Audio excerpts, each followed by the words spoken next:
Live. Pretty exciting, isn't it?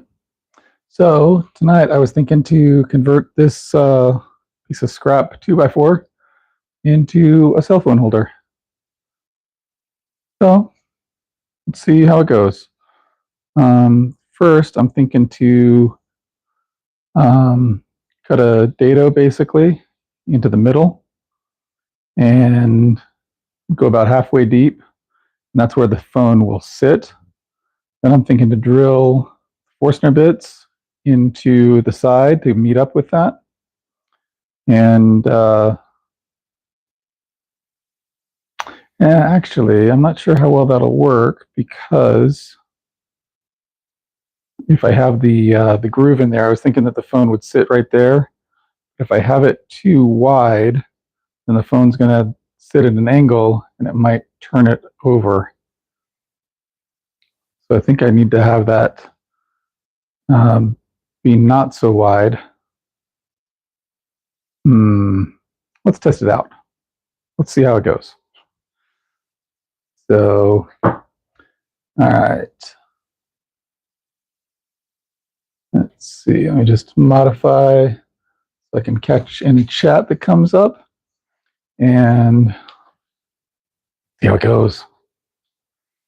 Oh, all right. Get the table saw. You know what? I'm actually going to throw some lubricant on the drive screw for the table saw, because it was making a lot of noise the other day. Let me just show you what I'm spraying. So put you over here for a second while I adjust the tripod here so I can actually show you what I mean. All right. Whoa. So there's this little drive screw here that's connected to a gear down there, connected to the gear right there, which is connected to this adjustment here. So when I make that adjustment here, turns everything, you hear all that noise.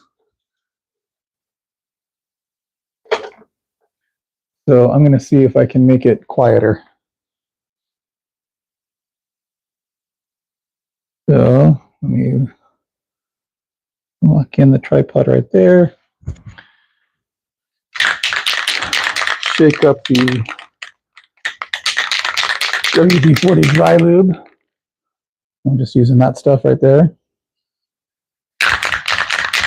Not sponsored.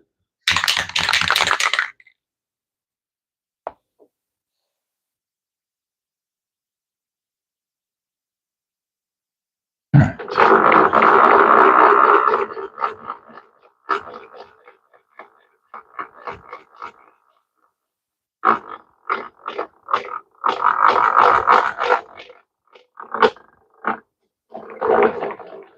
Now I'm just going to run it through a couple times.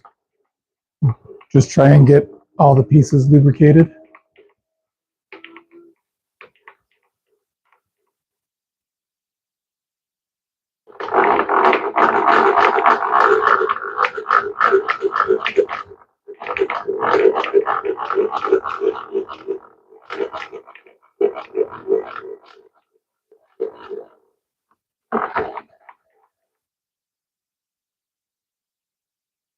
It's already a lot quieter than it was the other day when I was using it.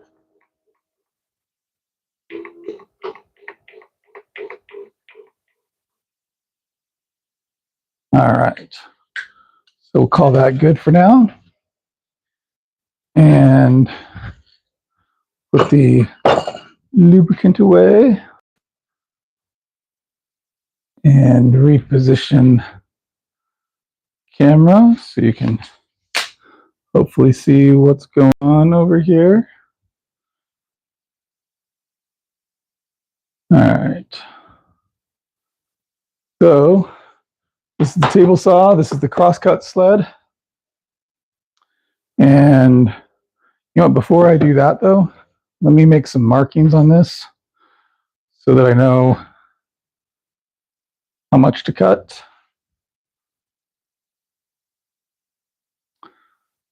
And where to cut.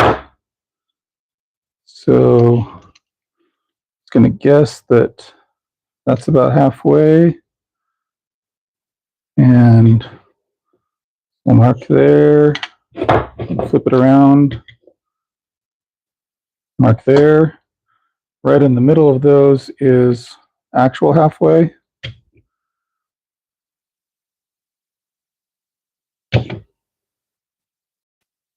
We'll just do the same thing, flip it around.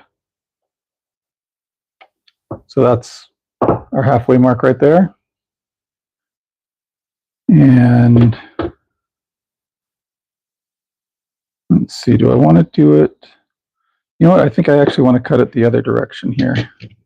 So do the same thing here and here.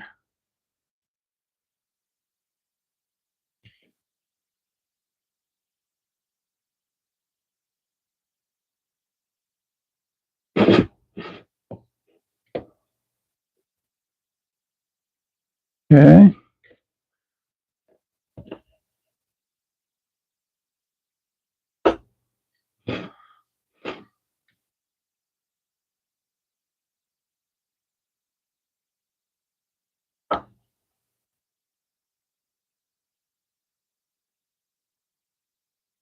All right, so that's our halfway mark.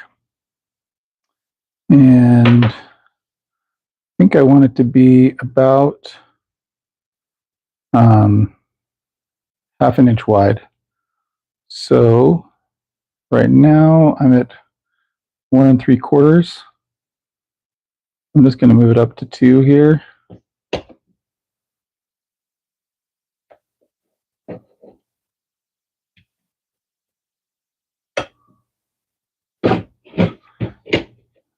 So that gives me an extra 1/4 inch on either side.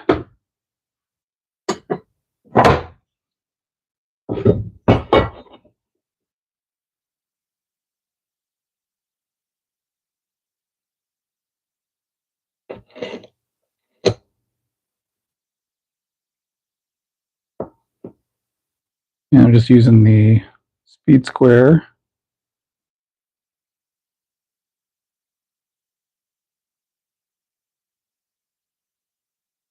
Mark all the way across.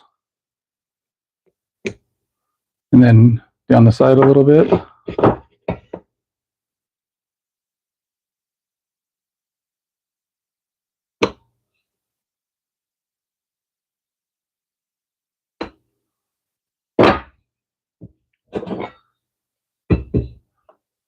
And just carry that mark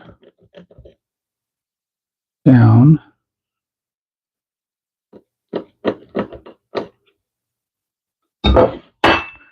And I think I want this mark to go about halfway down, which would be about 3/4 inch. Be right about there.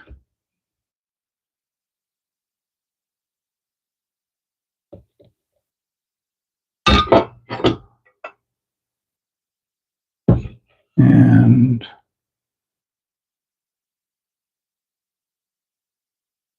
there.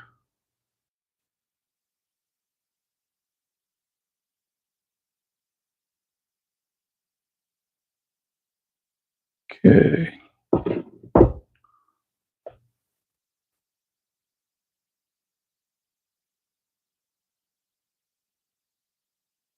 All right. So that is going to be what I remove.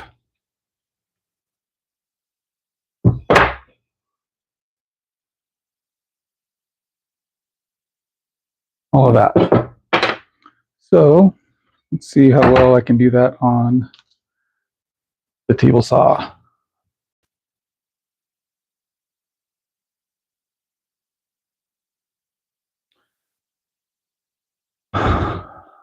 So Let me adjust the height of the saw. And I want that to be my 3/4 inch mark. Right about there. Okay.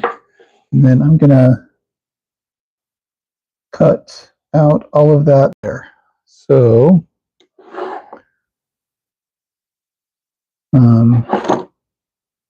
not sure that I really need the stop block. You just hold this in place and cut it through. I wonder though, I don't have a side that is square. So I think I'm actually going to shave off a side here. So for that, I will use my stop block. But I'll need to raise up my blade and then reposition it afterwards. So there we go. There we go. All right. Oh, hey, I got some people in the chat. Natalie, thanks for being here. Laxman, thanks for being here.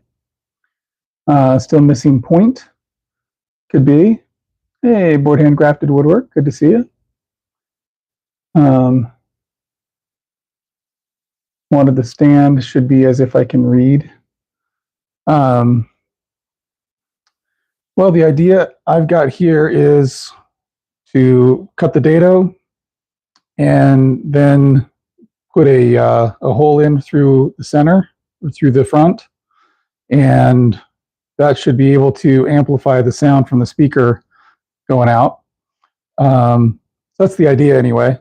Pretty simple design, but I'll just start it off by shaving this off so I've got a nice flat surface to use against my fence here. Oh, hey. What are we building? Just making trying to make a little cell phone stand that can amplify the speaker. And you want to be able to see what's on the phone screen while you're hearing what's being amplified. Is that what you're saying, Laxman?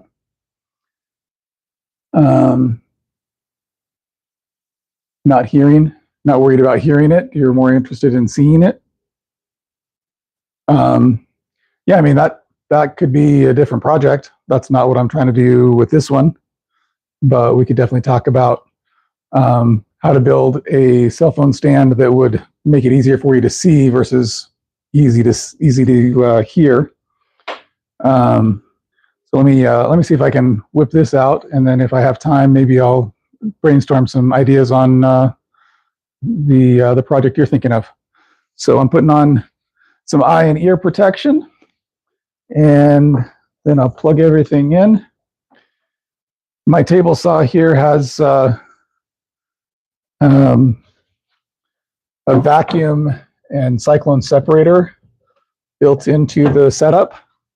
So when I turn on the table saw, the shop vac will turn on as well. And then when I shut off the table saw, the shop vac will continue running for another 5 seconds or so, and then it'll shut off.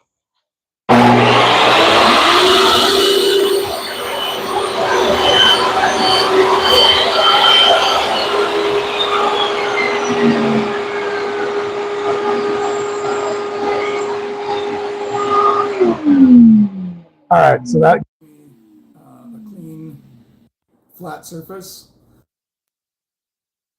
It's my fence, and not have to worry about it rocking back and forth as I try to cut this dado. So I'm going to lower the blade now down to what I want to cut out. So that's just about right about there. So I'm going to line up this line with my crosscut sled. Line this line up with this edge of my crosscut sled, and then just remove everything in between. So let me see if okay. All right, perfect. See what we can do here.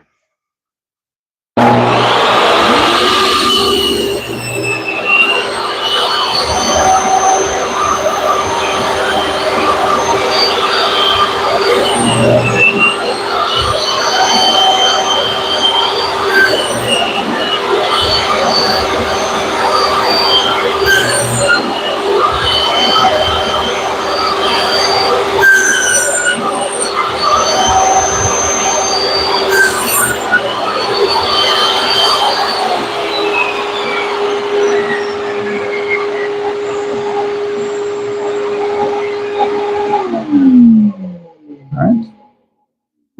There's our dado. Seemed to work okay. Set that over here. Bring you guys over here. All right. We'll take those off momentarily. Okay. And now, let's treat this as the front. So, so I've got this dado down here. So if I've got, let's see, this is a little bit thinner than the phone, but let's see, is this a little closer to the thickness of the phone? Yeah, so this is pretty close to the thickness. So see if it'll, oh, no, that's too thin. Let me measure again. So my phone with the case on it is, sorry for bumping you around here, 0.46 inches, and this is 0.55. So let me see if I can find something that's closer to that 0.46. This is 0.44. So that stands pretty much straight up.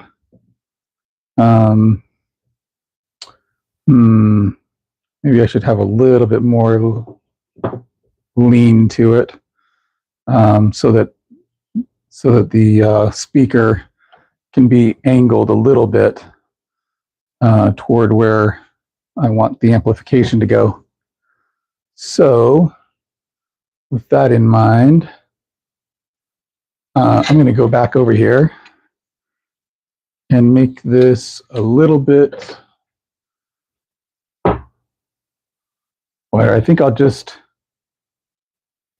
take off a little bit more on both sides, something like that. So back we go.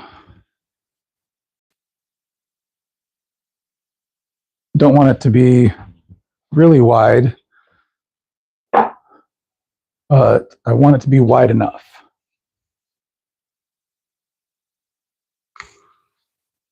All right.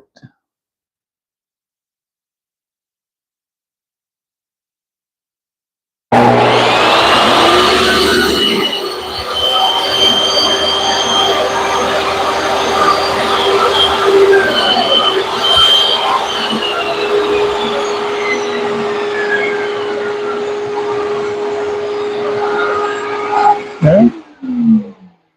Why don't you come back with me over here?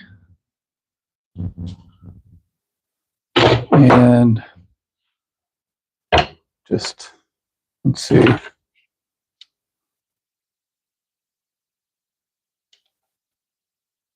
Yes, that's 0.45 inches, and the phone is 0.46.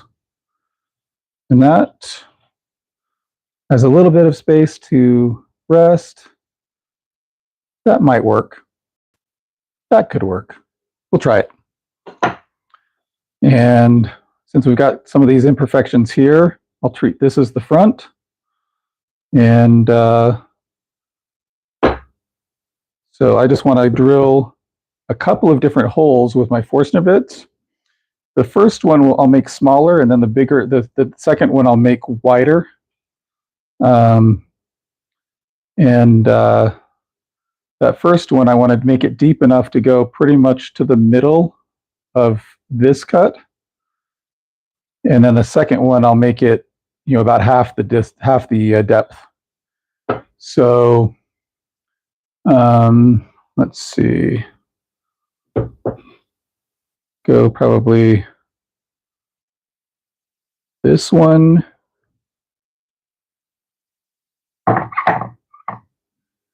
And then that one. Although maybe I'll do 3. Let's see, do I have enough? Yeah, that's deep enough to go in. So I could drill this one in to there. You know what, I think I'll just do 2. And I think I'll do the smaller one and then the biggest one. So this is a 1/2 inch and then a 1 inch. So I'll skip the 3/4 inch. So let me get the drill press set up.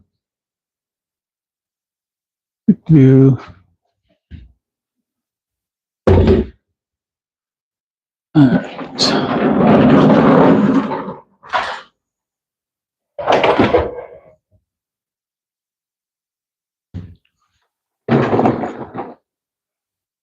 Take you guys with me over to the drill press. There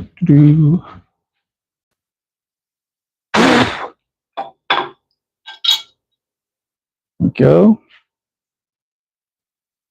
And this is a pretty old drill press. It's a Sears Craftsman. I'm not sure how old exactly, but it ain't new. I know that. There we go. View from over there. Actually, you know what? Let me move the miter saw and give you a view from the other angle. That way my arm hopefully won't be in the way while I'm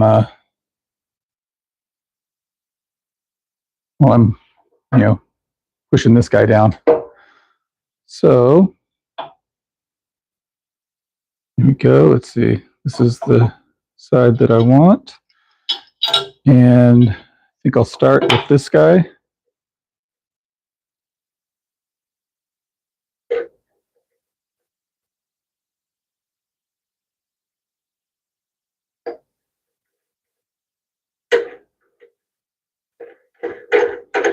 See if I can remember how to tighten them. Okay. And move that Forstner bit out of the way for the moment.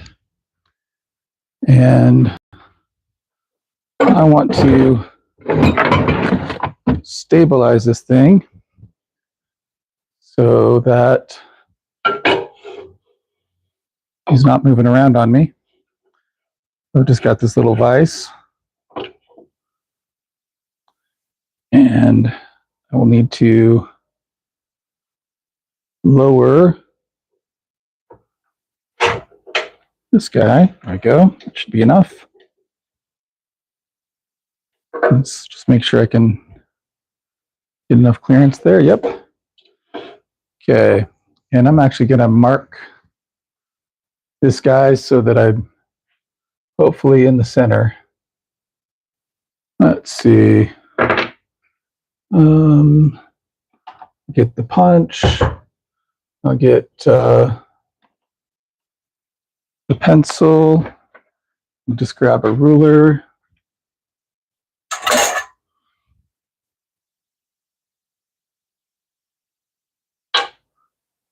So just kind of scoot him over here. I'm just going to go diagonally from one side to the other.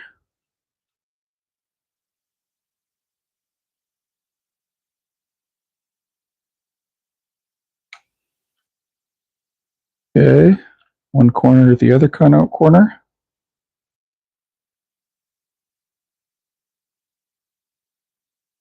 All right, that gives me my center right there in the center. And give it a punch.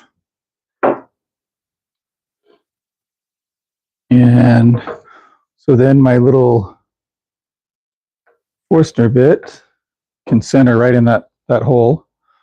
And see how that works. I'm going to lower you down a little bit so you get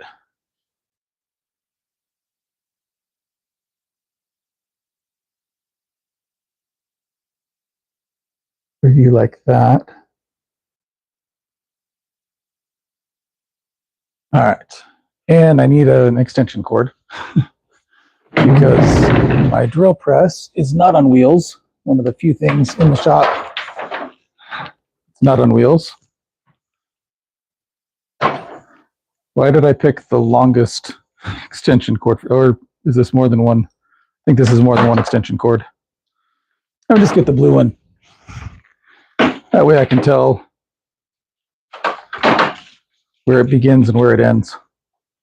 There we go. All right. So we'll plug this guy in over here. Unfortunately, I just don't have any power sources right by the drill press.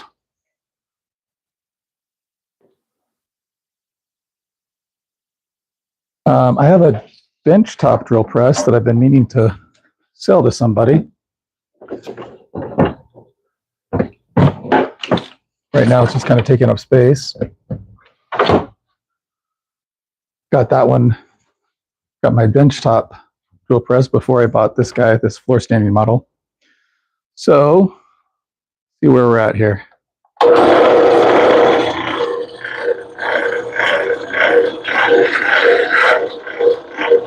Oh, you know what? I only hand tightened that. I need to tighten that a lot better than that. And here's the key.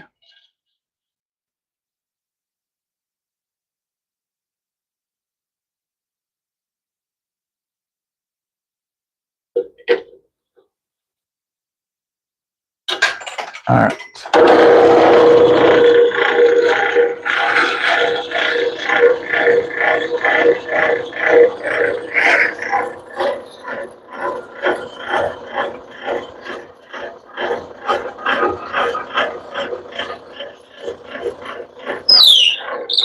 Whoa. You know what? Maybe I should be holding on to that.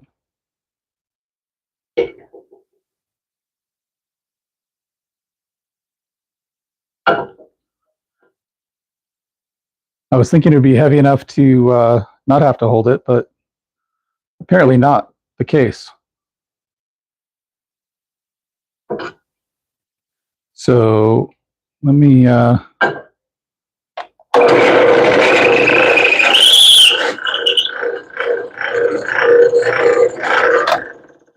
I'm actually going to clamp this guy down so that I'm sure to not have to hold it. And also that will make it so that when I switch out to the other Forstner bit, I don't have to worry about things moving around. So get a couple clamps.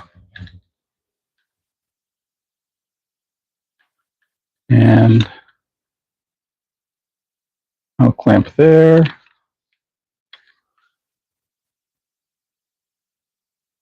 And over on this backside. And I'm going to tighten this vise down a lot more. There we go. All right.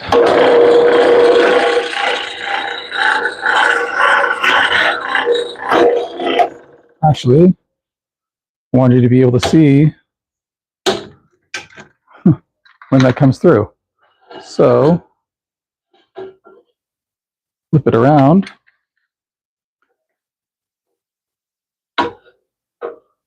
Line it back up here.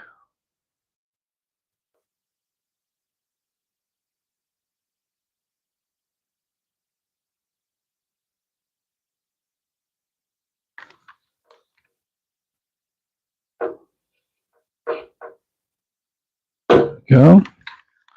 All right, and I'll clamp it on this back side and move it in the process. I'll just lightly clamp at the moment, then come back in after I reposition it.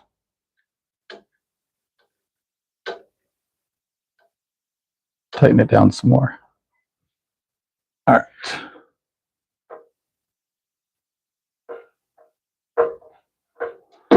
All right. Tighten that clamp, tighten that clamp. There we go. That way you should be able to see when this comes through. All right.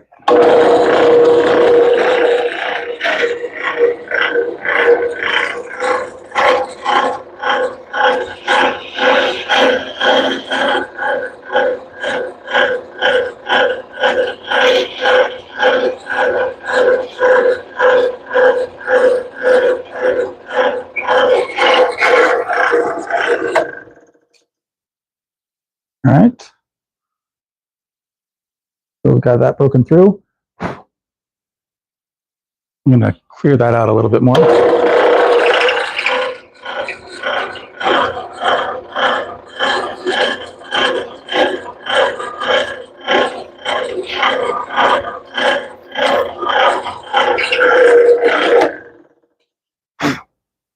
All right. And I'll switch out the Forstner bit to the larger one.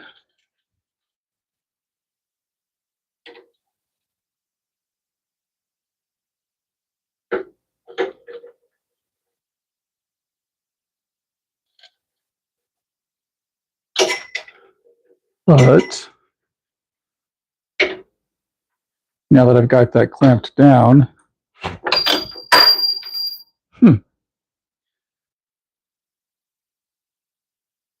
so that's kind of pointless in clamping that down because I didn't leave enough room for the Forstner bit to change out. So now I'm going to have to reposition everything anyway.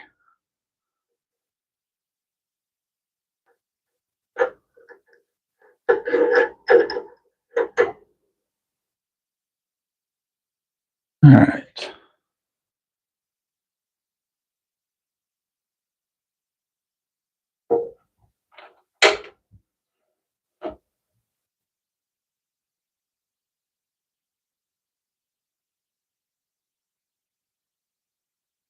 Go. All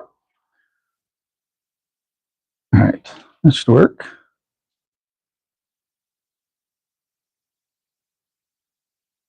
All right.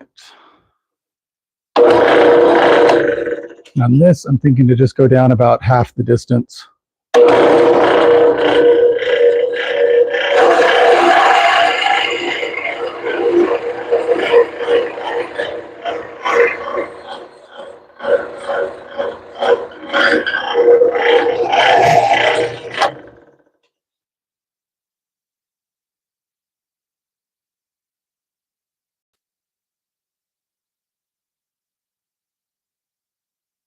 That's kind of what it looks like now.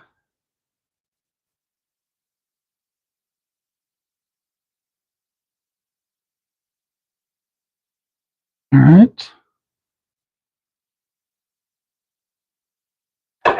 Take that out of there. Bring it back over here.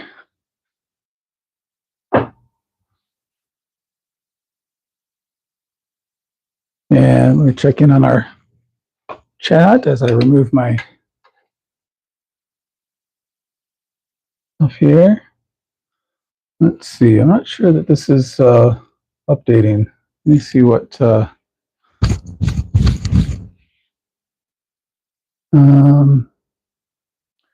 Yeah, this chat is not updating. Let me refresh it and see if I can get some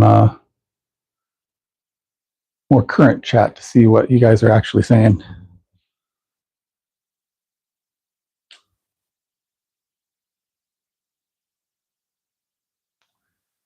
All right. And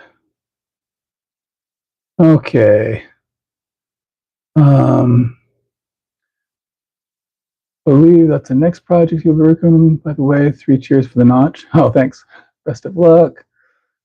Travel. Thanks for being here. Also a woodworker. Use 18mm bit. Yeah. So the bits that I was using on this. Let me remove this guy from the. There we go. Yeah, the Forstner bits I was using on this were 1/2 inch and 1 inch. Right there. So in millimeters, that is, I don't know. For some reason, I thought I saw a millimeter marking on here too, but I don't see it now. So whatever 1 inch is in millimeters, it's that, and then half of that. All right. Can you clamp the vise to the bench? Yeah. So are you talking about the vise to the drill press table? Is that what you meant? Maybe you wrote that before I actually did clamp it. Quick thinking. Size of the current bit might be larger than the required hole. Yeah. Increase the first hole.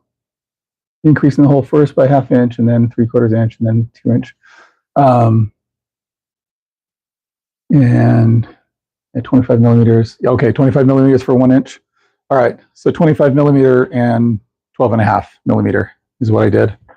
So you can see I've got the sawdust from that second cut showing up there.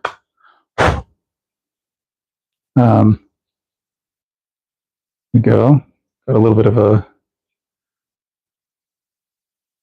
residue there. So now I've got a hole, a 1/2 inch hole or a 12.5 millimeter hole that's going all the way through, and then a 1 inch or 25 millimeter hole that's going about halfway through. So the idea here being hopefully that it, amplifies the sound. We'll see if it actually does that in practice or if it's just wishful thinking on my part, but we'll see. All right. My next step is going to be, I actually want to make this round. And part of the reason for that is that I've got, not a great piece of scrap here that I'm working with. And I think it'll just look nicer if it's rounded instead of how it is. So for that, I'm going to use my circle cutting jig on the bandsaw. So come over here to the bandsaw. Let me clean up some of my mess and move some of my other tools out of the way.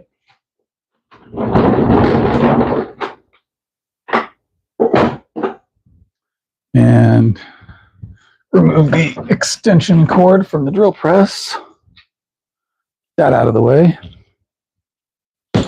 Oh, and bump the tripod along the way.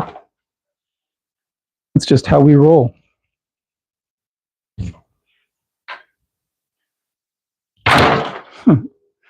All right. I'm going to steal this adapter for my dust collection.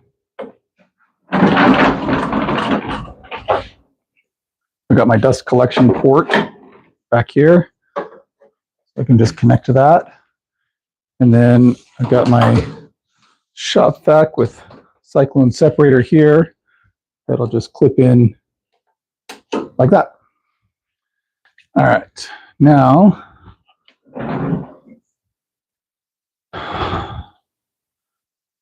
need to get my circle cutting jig. So I'll remove the fence, a handmade or homemade fence. This is an old Craftsman bandsaw made in 1978.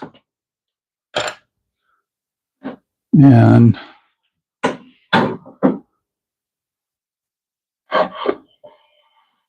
it did not come with a fence, so I made one.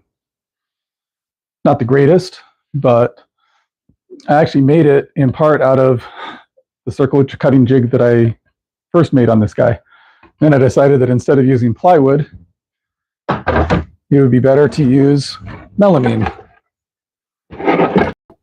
So this is my new circle cutting jig, and got a couple of pieces here to help with the process. But I've got 1-inch increments marked out.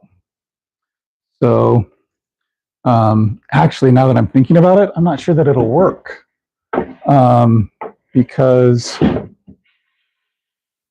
I was thinking that I wanted it to be 3-inch diameter, but I've got this in 1-inch increments, but the 1 inch is the radius, not the diameter.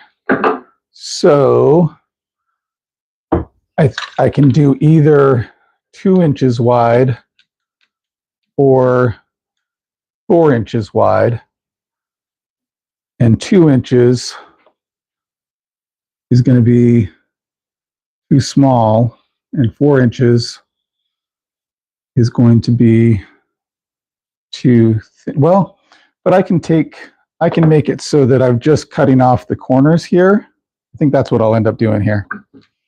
So I'll just use this guy. He's got a little peg on him, and the board here is melamine, and then this is HDF, and so it's got a smooth surface on it. So I can throw that in, and it slides really well. That's part of why I decided to switch to the melamine instead of the plywood. And then I've got this guy set up. He also has a peg. Similar concept, but just for bigger pieces. So I'm going to put him on the 2-inch peg, and I just need to secure this guy in the center. So let me mark center again. I'm not really marking center again, just marking center on a different surface. And I give you a better view. And let's see, Laxman asks, is it possible to make a wood tripod with a light in the back so that I can convert my mobile to a good camera? And I believe my mobile has a good camera. Yeah, I mean, you could make a wooden tripod, sure. Let me grab my pencil over here, and just mark that.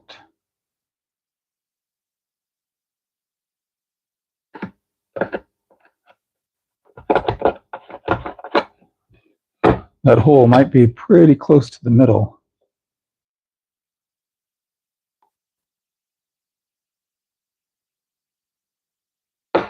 Yep. Yep, looks like that hole is pretty much right in the middle.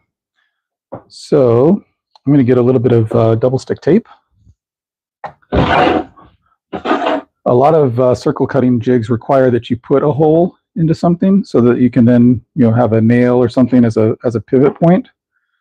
This system doesn't require that, although you can do it that way if you prefer. So let's put a little tape. Whoa.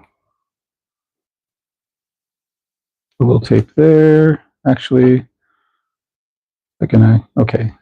That should give me enough. Here, let's put some tape over here.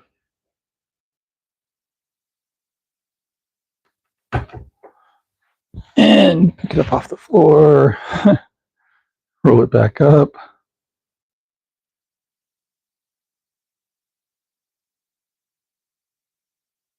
There we go.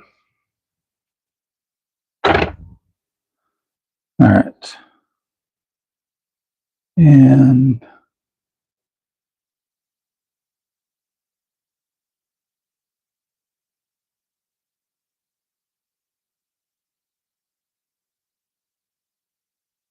actually, I'm not sure how close to the center that gets us.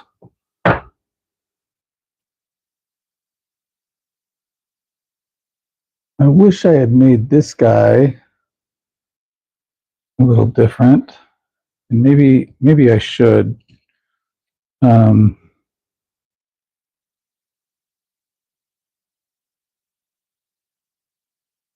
Maybe I should make him better so that I can actually see where the center is on this guy.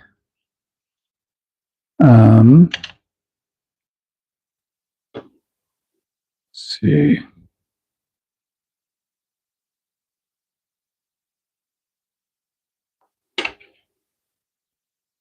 That's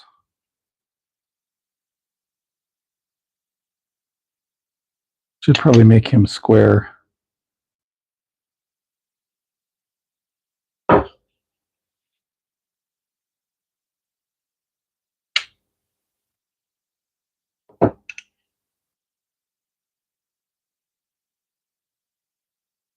So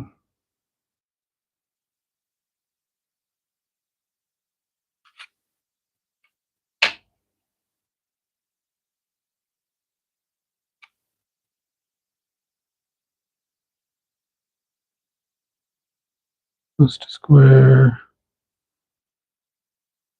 All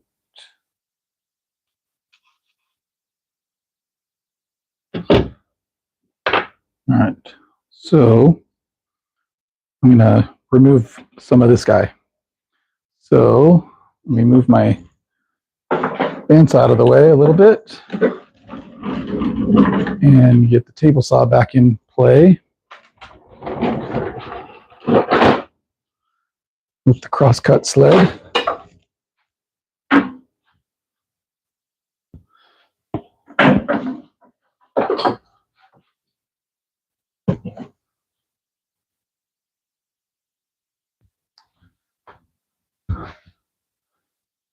And I'll move you all back over here.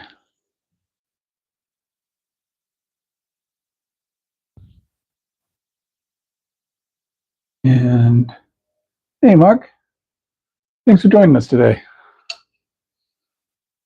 See you in the chat. All right, so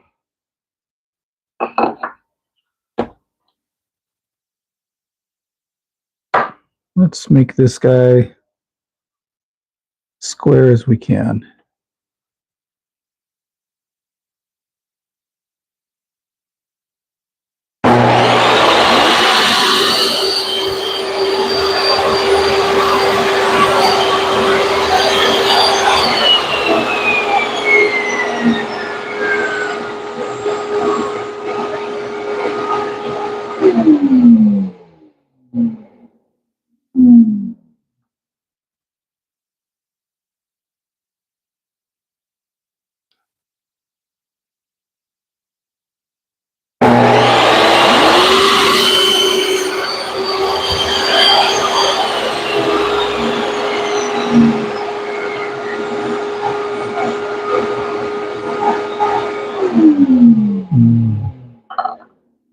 That tells me that it is not very square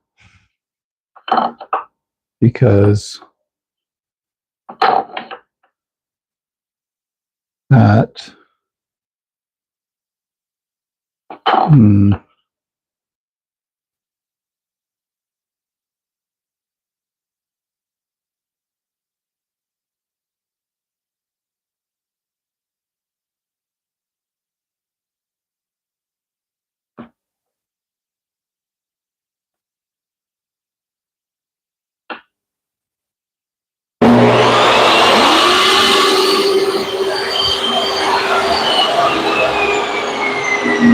Okay. So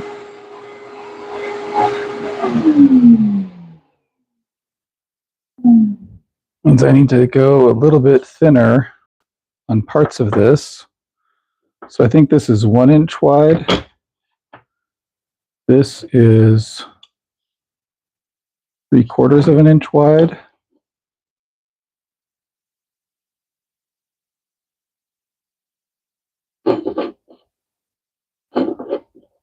I'm not sure if I want to go that thin. Let me think. How to get equidistance from the center, make it a square, but still be able to keep it.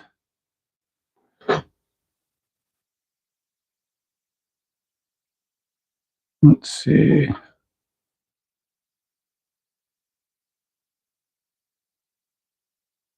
Hmm.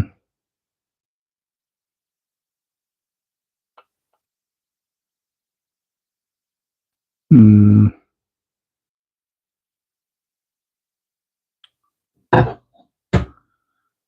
So,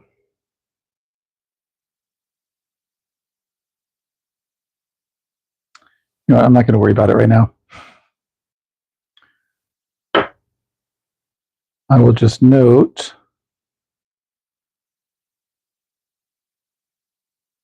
that each of these corners, well, but these are not square still. So what I was thinking is if my corners are matched up with my lines, then that would mean that this is in the center.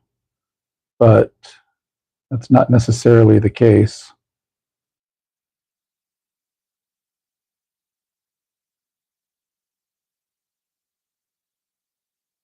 Because it's a rectangle instead of a square. So I'm just not going to worry about it right now.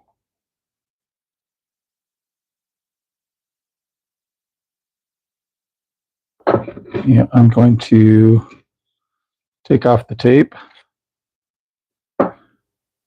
and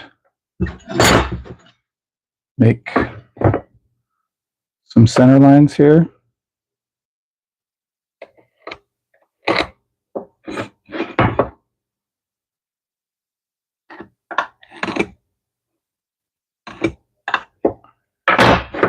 To guide me as I put it on.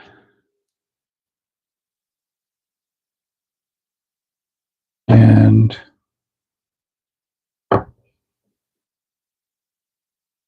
yeah, I'll still just put it on here.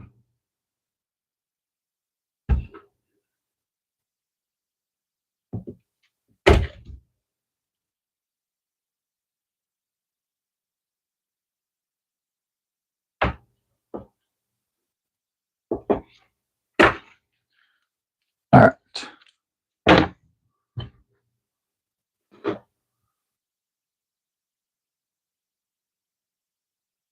So now I just need to line up the peg with those lines and then secure this guy down as best I can. All right.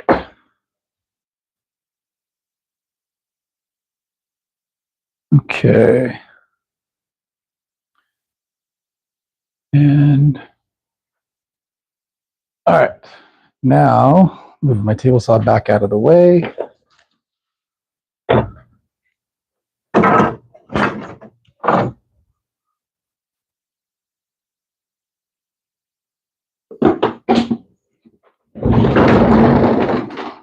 Get the bandsaw back in position.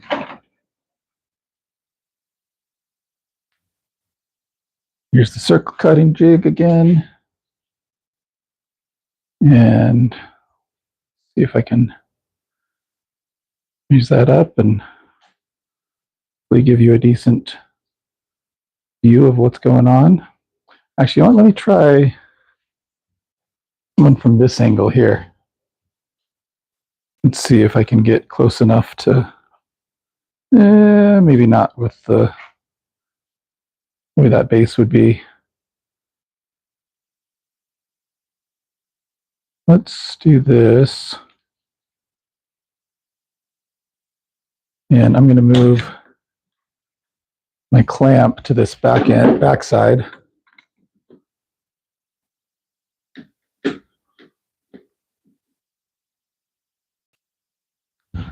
All right. And plug this guy in, as I often forget to do. I slide him into my 2-inch hole. See, that's going to cut off right there. Go to there. So,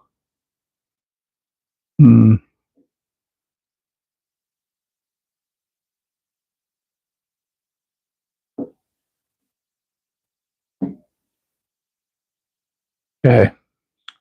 All right. Let's see how it goes. Who's ready? All right, I'm going to turn on the shop vac and then the bandsaw, and then we'll start cutting.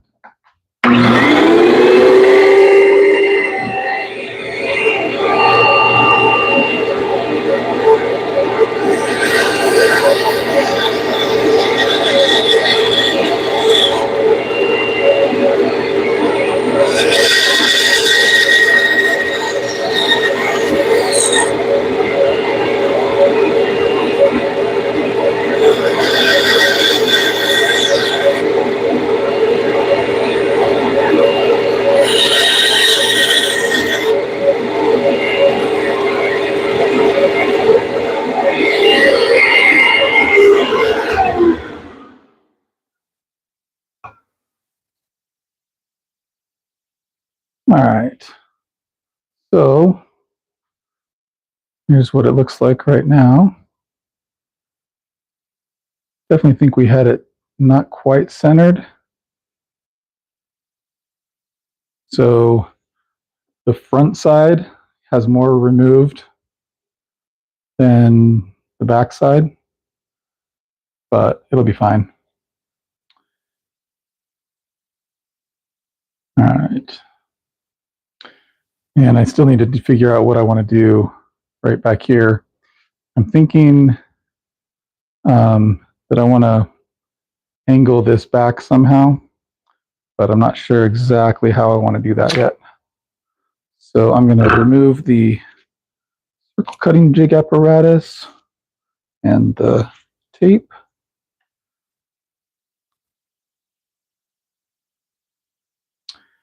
And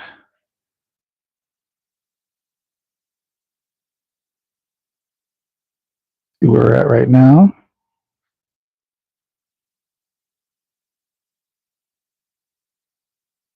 Move that guy out of the way.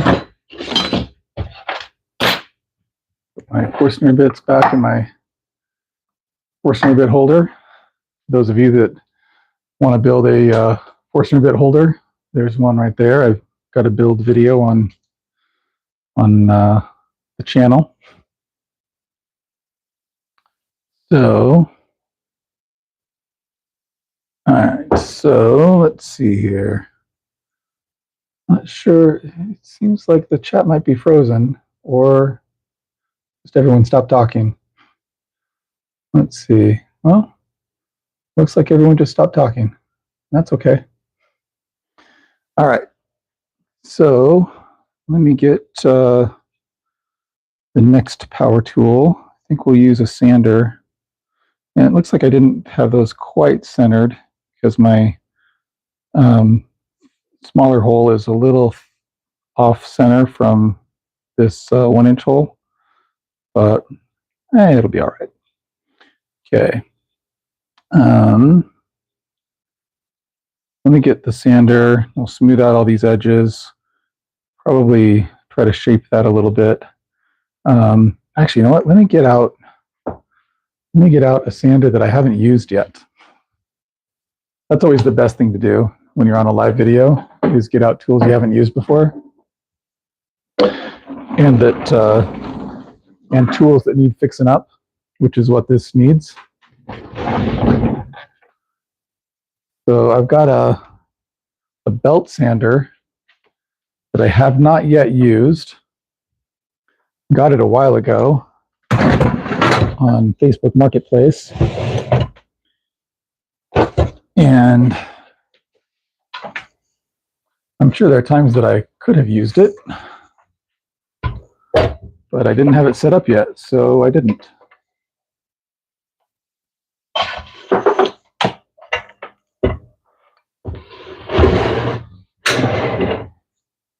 All right. So here it is. It's an old Delta belt sander. You might note that it doesn't have the belt, but I've got a box of belts here that I think should fit it. So let's see. I need to open up the box.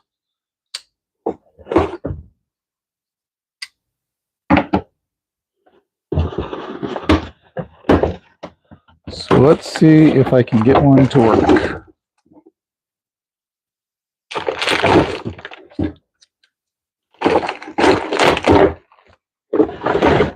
Okay.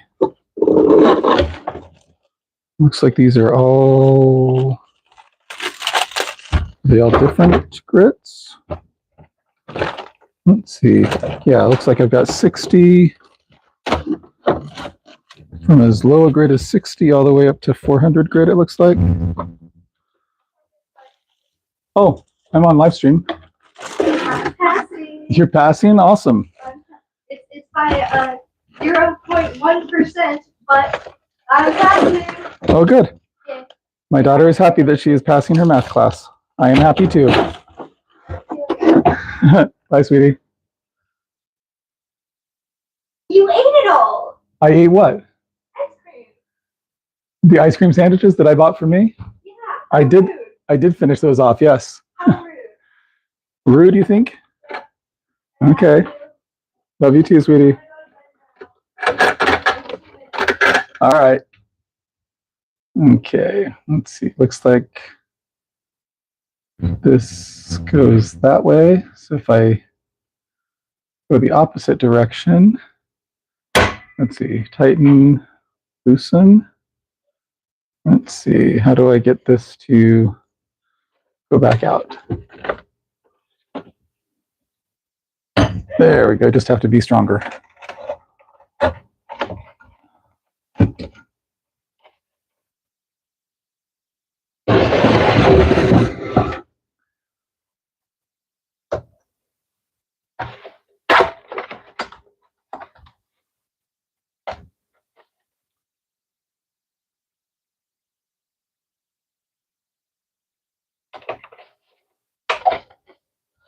And you know what? Maybe it'd be easier if I took this guy out. I'm not trying to fight against him. And I need to unscrew that. He comes out. Okay. Works smarter, not harder, right? Isn't that the maxim?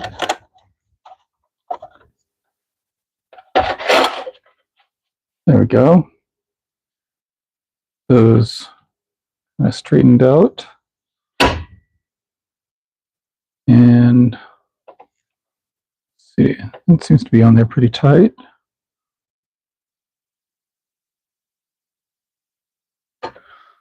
Okay, and I'll throw this guy back on.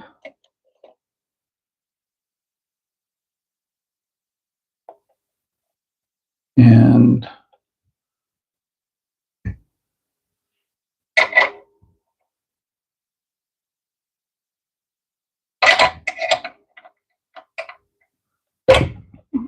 tighten them up.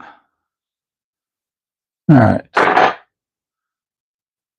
seem to remember there being some kind of weird noise when I checked this out. So let's see if we can figure out if he's going to work properly.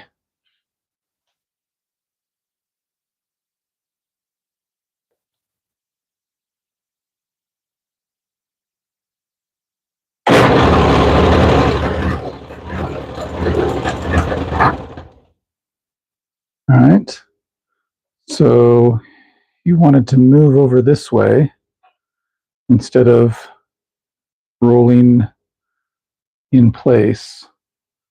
I think this might be the only thing that kept him on the rollers here. Let me see if because of that. See.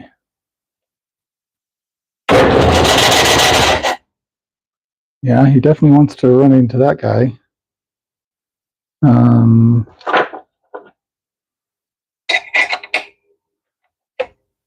Let's see.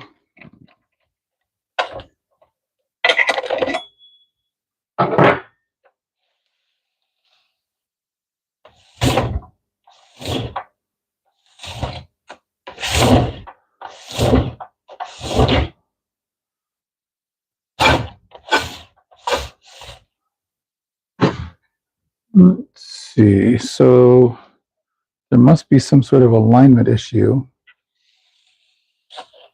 between these two sides that is causing him to go off the edge. Let me loosen this guy back up. Position him over to this side. Tighten him.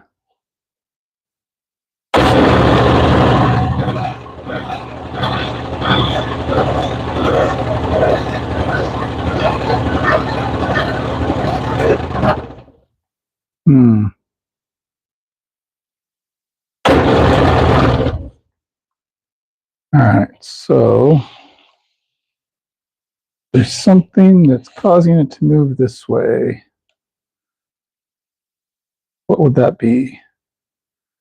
Let me see if I can just take the belt off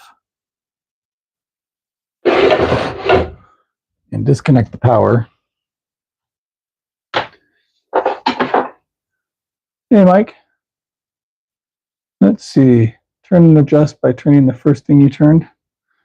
Are you talking about this guy? Right here? That makes sense.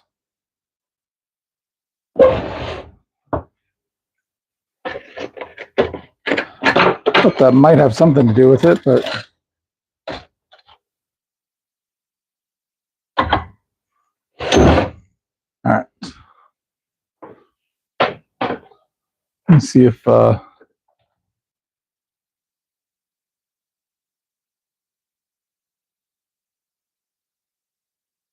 let's see. So it's going that way. That would mean that it's too far out this way. So I need to bring it in this direction, right?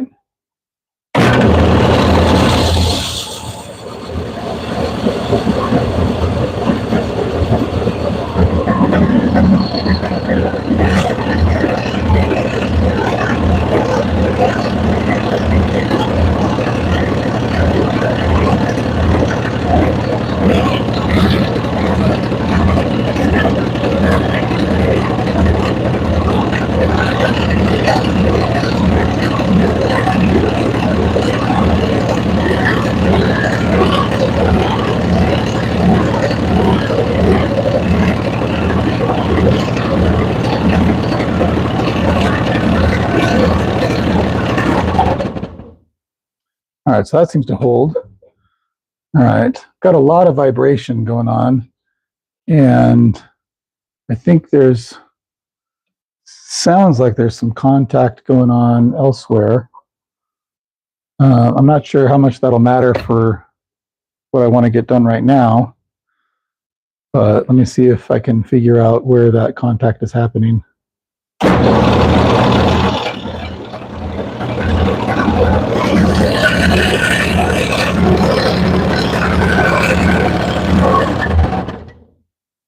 Let's see. I want to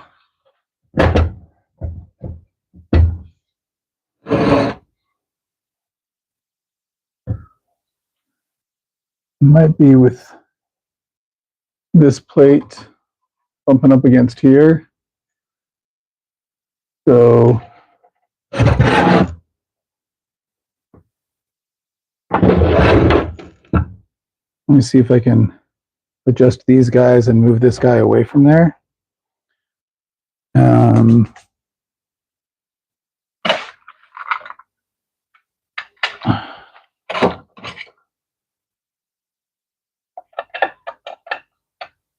That's not the right size.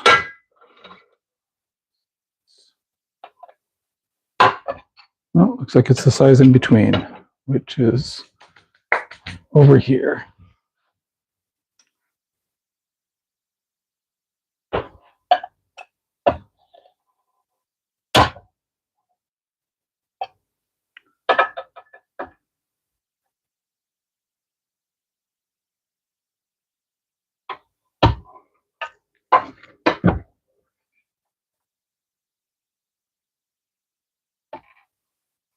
Is that not what controls it?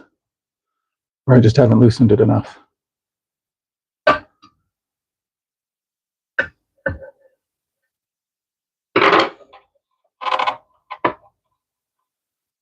Let me just back this away that way.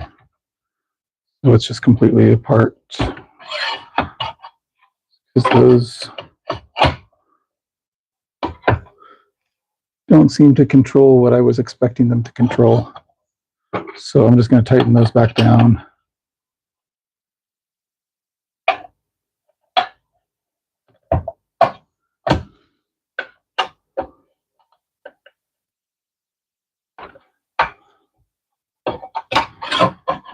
And then just back it away this way.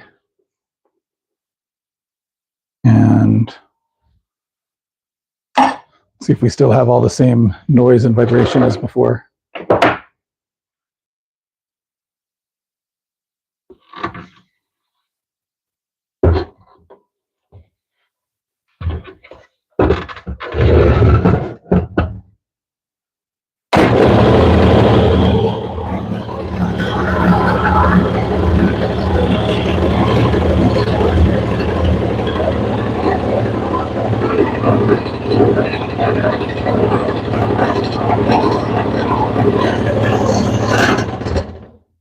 There's definitely still a lot of noise, but let's see.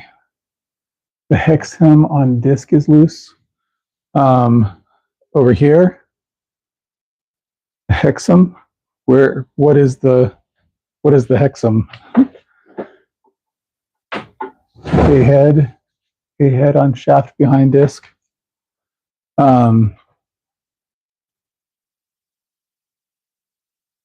Are you saying the hex head? Is that what you mean? So let's see.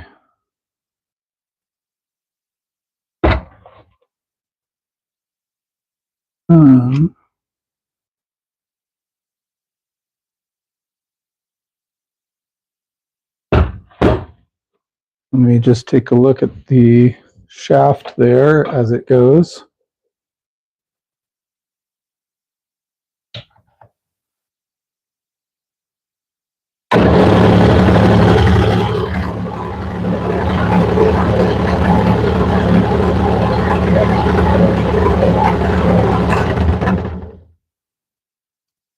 Yeah, I'm not sure. Let me show you, well, what I'm looking at. Maybe I'm just looking at the wrong thing.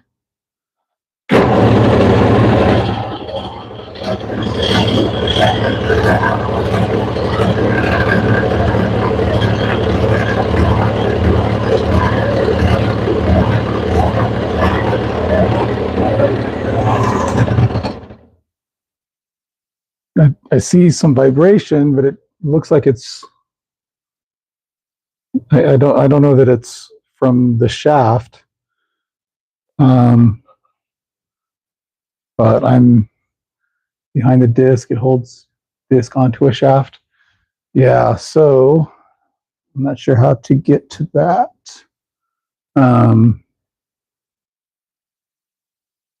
Okay, let's see. I've got a screw down here. Let me unplug this as I'm going. I've got a screw down here, that I can potentially remove if I can find the right hex wrench. There we go.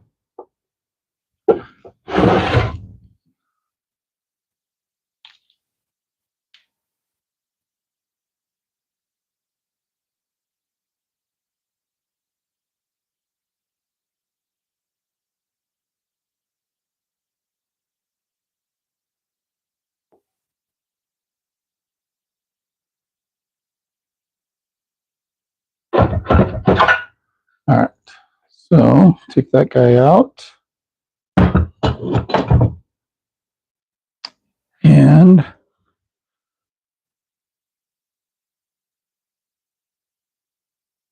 see, how do I remove the disc here?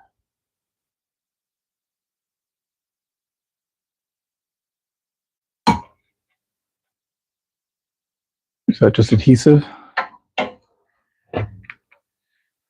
Seems like it. All right.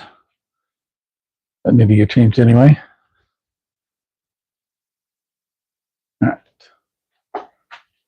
Toss him over near the garbage. All right. So let's see. How do I?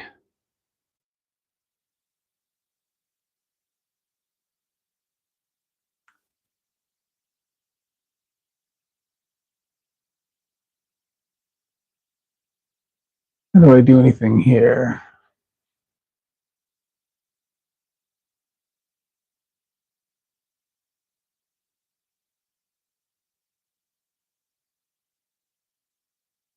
Presuming I need to remove that disc.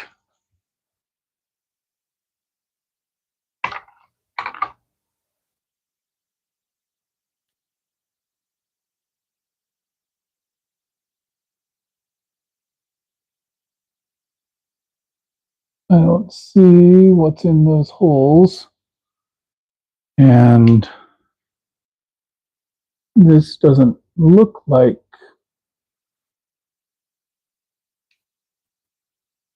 yeah, that looks round rather than X-shaped. Behind the guard.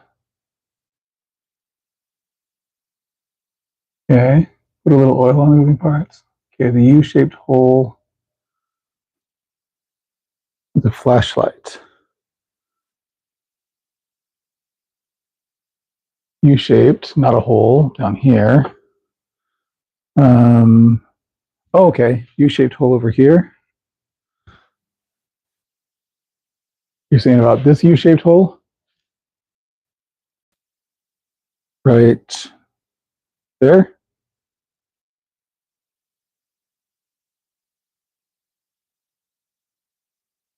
On top? Yeah.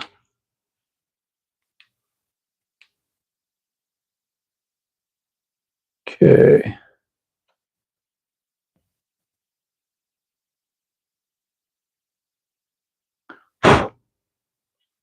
All right, so I see when I turn it, I found at least one hex nut there.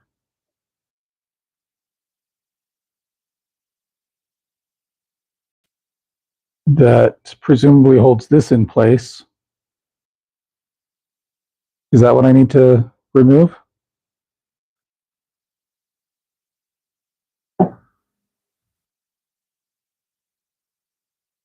Yeah, turn the disc till I see the X, yeah.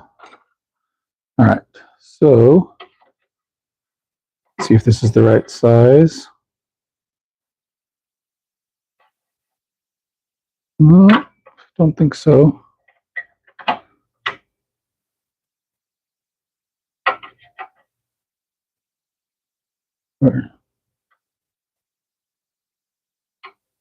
Nope, I think I need my 1/8 inch again.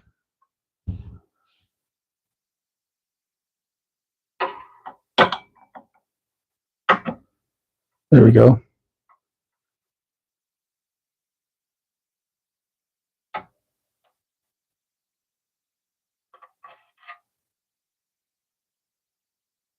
Okay.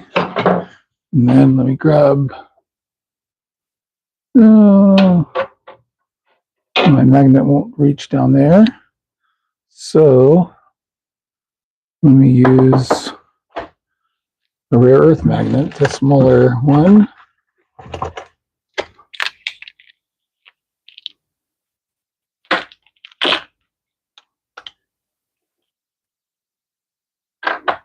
Just put a rare earth magnet on the end of my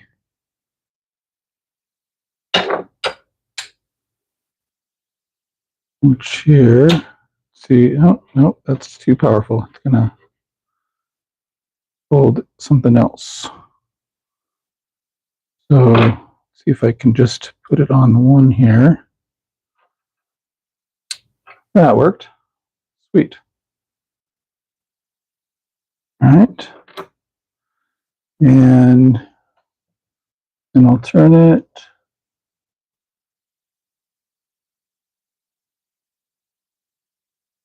And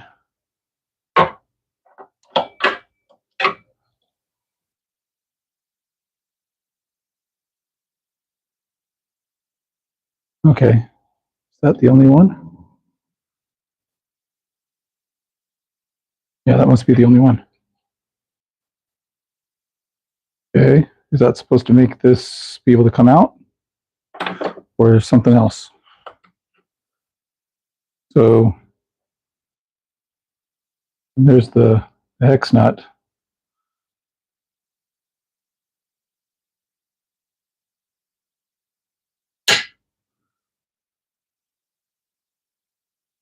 This doesn't really feel any looser.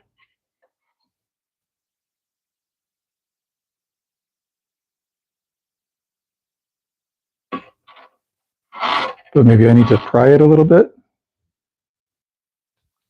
Let's see. Tighten, don't loosen. Oh, okay. Thanks, Mike. Appreciate your help. I understand you struggle, have the same problem. Now I just get very large phones, adjust the keyboard size. Don't pull it off. Okay, so you want me to tighten that instead of loosening it, if I understand correctly. So let me take my rare earth magnet. I can remove just one of them here from the stack.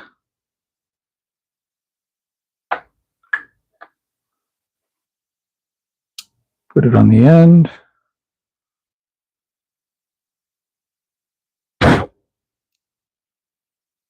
All right. Huh. All right, let me line it back up. There we go.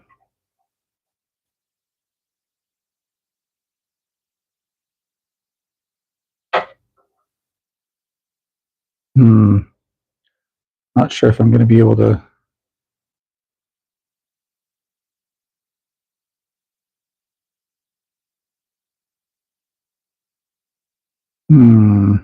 How can I get that to actually go in the right spot?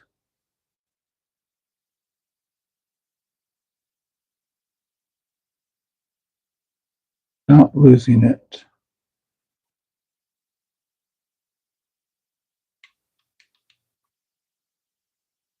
Is that in the right place?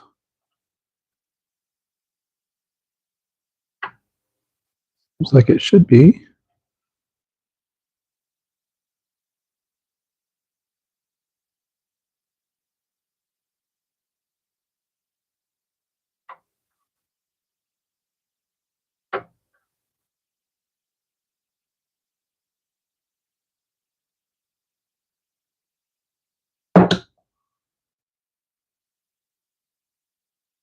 All right.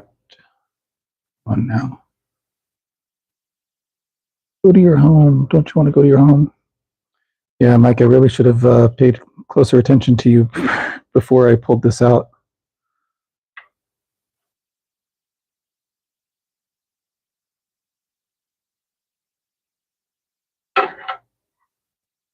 I'm not. doesn't want to seat in there.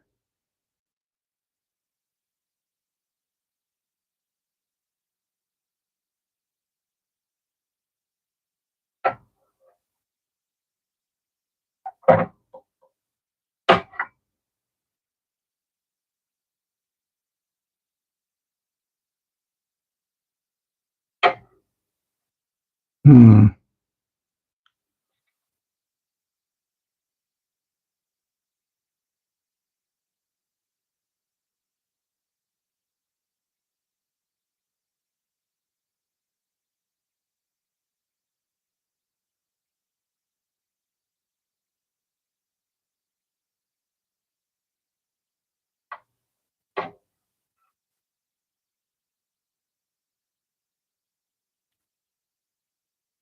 Wonder.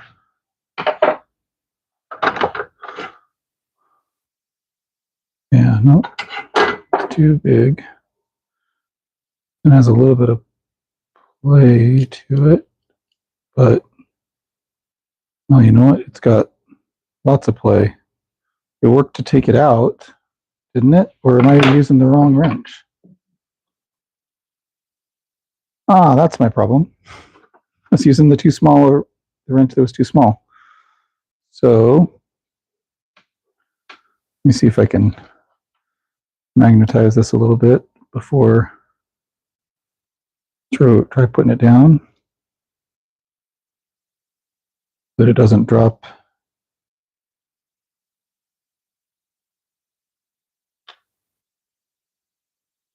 All right.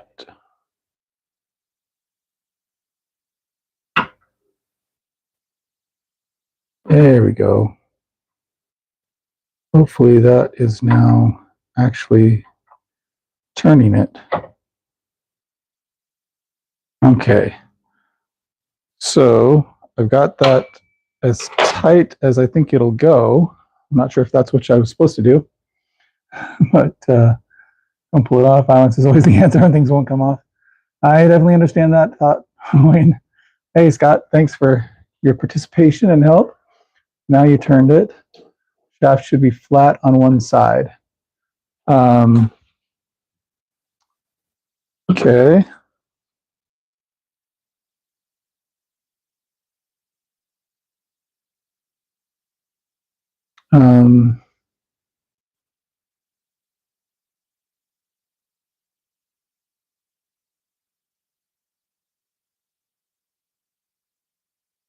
I can't really tell.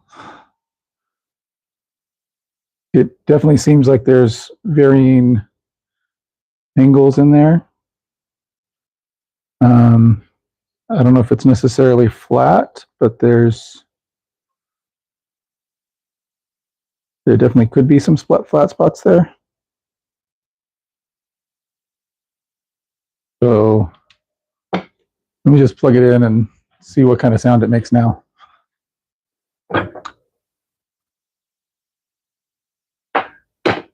Like you were trying to land an airplane and learn some following instructions. Yeah, I can definitely do that.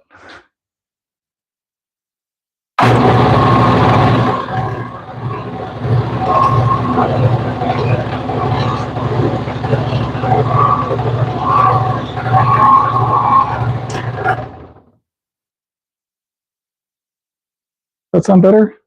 The same.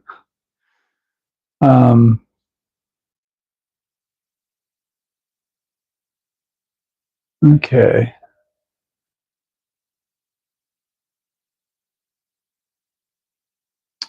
So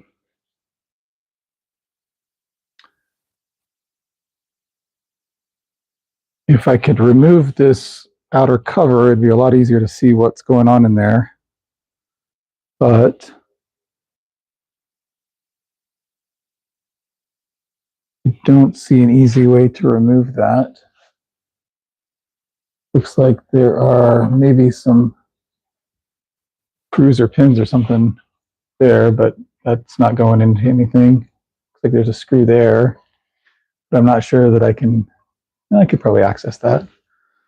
But in order to remove that, I'd have to have the disc out of the way. So maybe it's not worth trying. Yeah, so it looks like there's a screw there behind the disc and another screw there. So I don't know. Okay. Well, I think at this point, the belt should work. So I think I'm going to just try going forward. And see what we can do.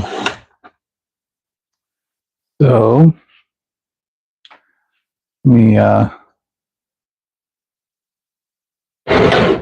going to get my dust collection on the sander. I don't know that it'll actually do any good, because I don't imagine there's going to be a ton of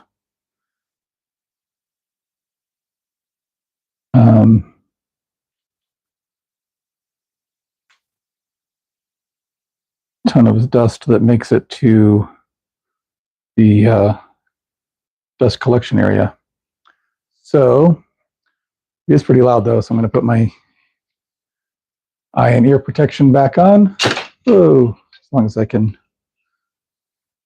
keep it here. All right. And here's my workpiece. I'll turn on my deck and then the sander, and we'll see what we can do. Actually, I'm going to throw this guy back on first.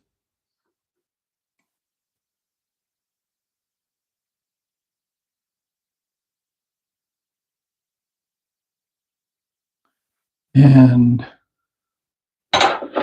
there's the wrench.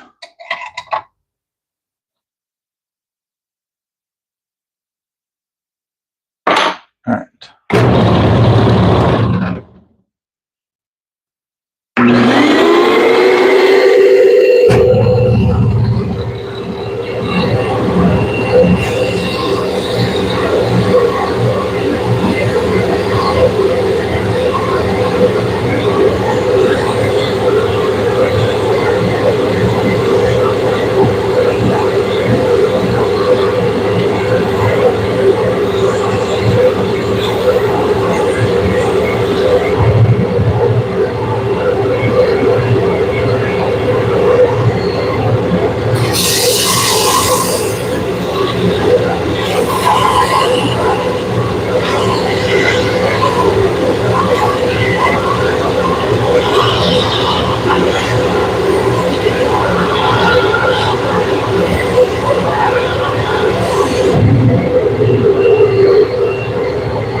Well, I've removed a lot more material over here than I have over there.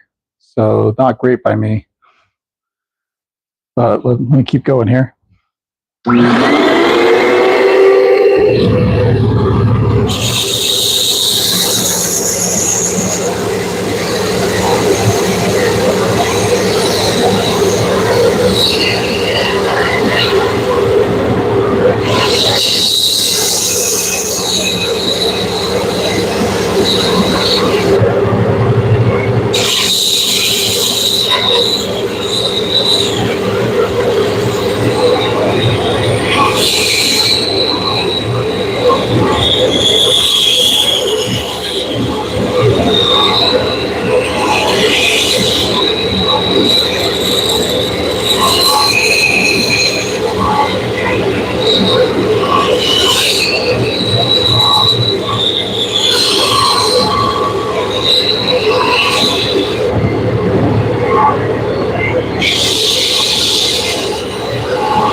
All right. Could be worse. I think I'm going to smooth this out a little bit more, make it a little bit closer to that. Not quite as deep, but round this over a little bit. Hey, Mark. Thanks for joining us, man. Scribe, you right back?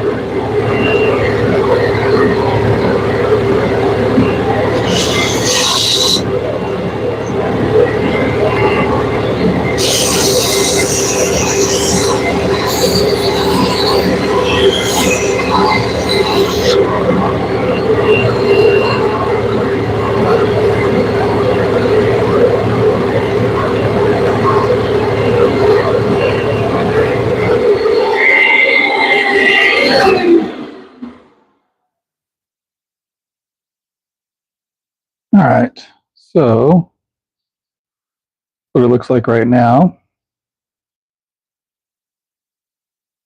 So I think I'm going to move away from the 60 grit and just do some hand sanding.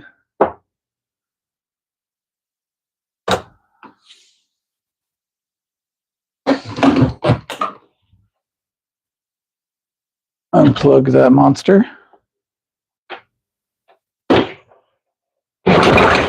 Yeah, that 60 grit can really take off material quickly. All right, so I've got some partially used over here, and where is my, pick off my ear protection. Where is my, oh, there it is. Hand sanding. Oh, that's a lot more used than what I want to try.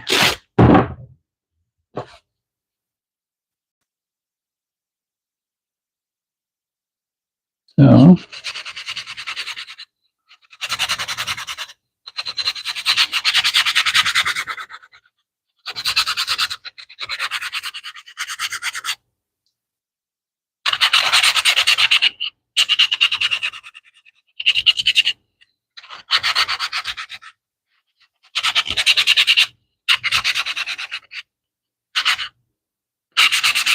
actually I want to go with the grain here, to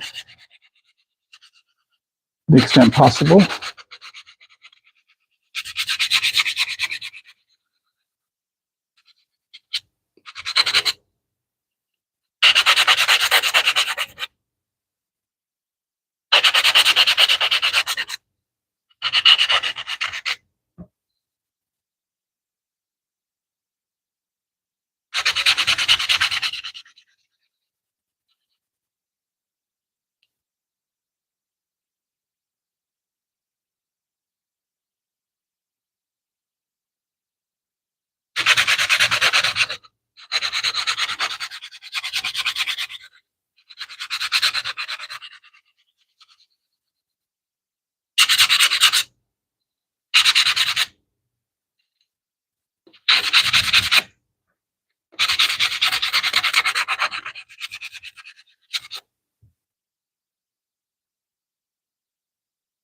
All right. I'll move to the 180.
Hmm.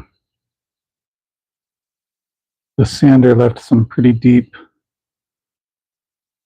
marks there that are against the grain. So sanding with these higher grits isn't taking those out all the way. Let me go back to the 120 for a bit. See if that helps. Hey, 10 something or other. Not sure of that name. Skip, thanks for joining us. So let me see if I can get out those marks from the 60 grit with this 120. If not, I might need to go down to 80 and then back up to the 120.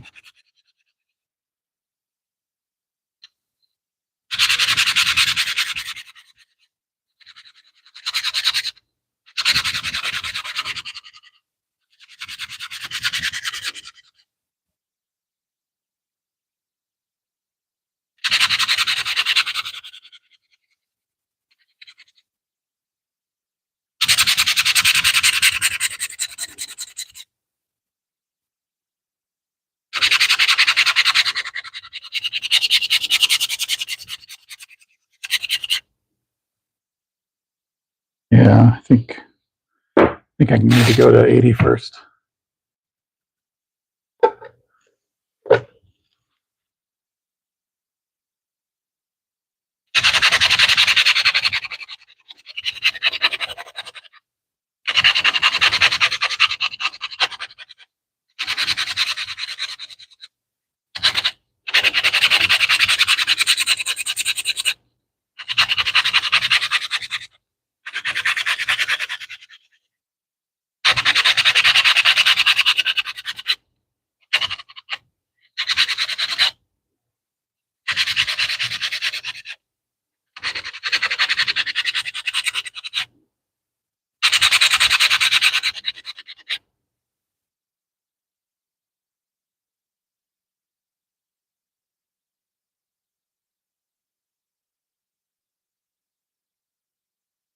Yeah, there's still quite a bit of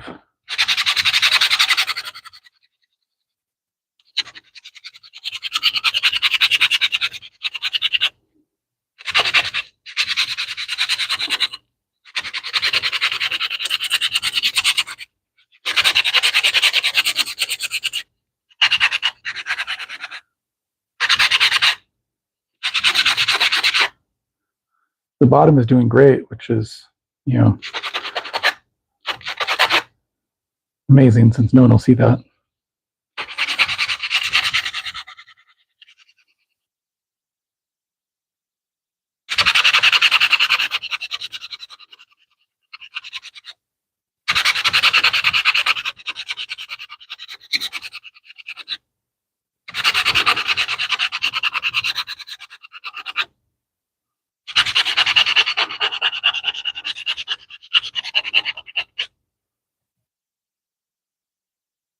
All right. Seems to be getting closer there, but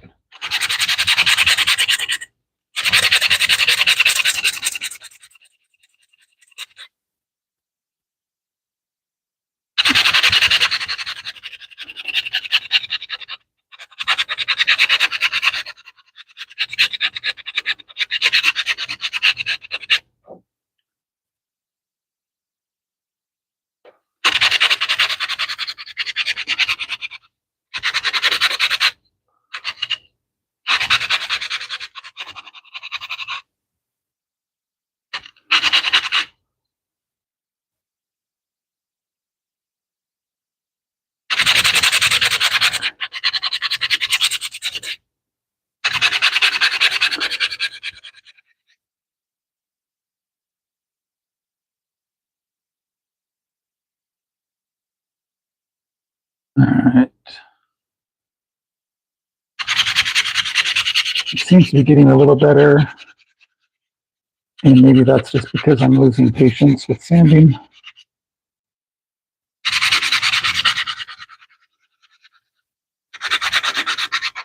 So maybe my standards are decreasing.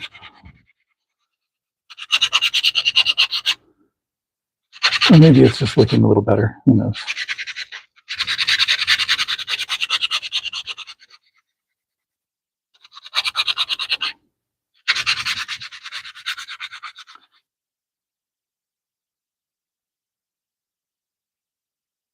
There's still a little bit of marcation there, more here. Then you can see kind of these deep cuts. I don't think I'm going to correct that. And a little bit in here on the edges. Front seems pretty decent shape. And then similar to the other side, got some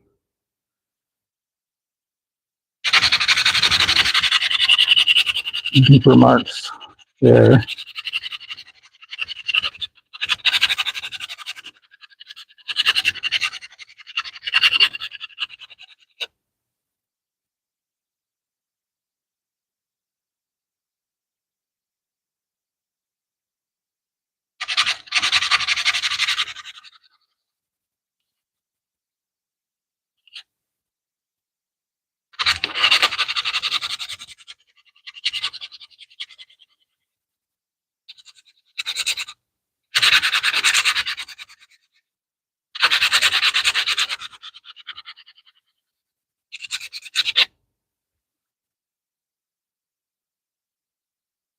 Okay. Not perfect, but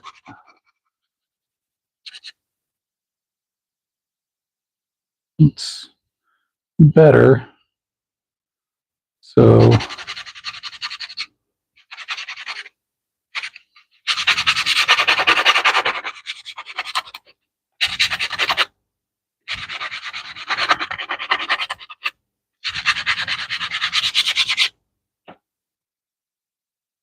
with that, I'll move back up to the 120.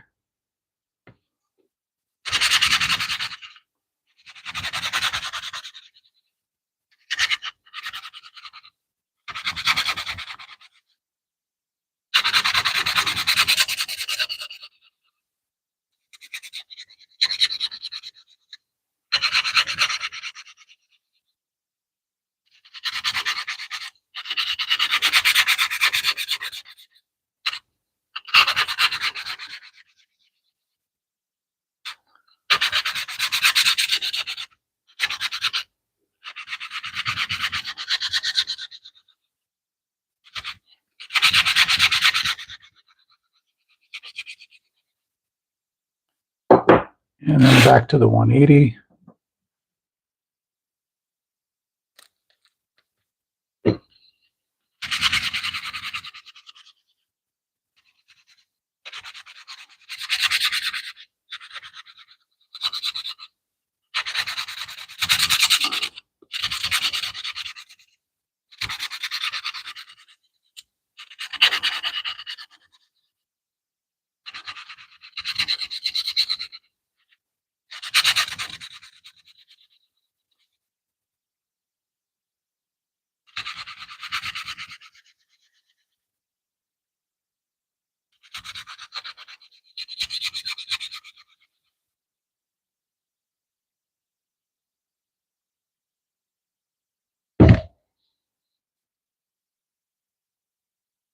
All right.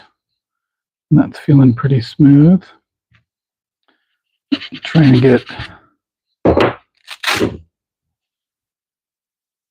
in there a little bit.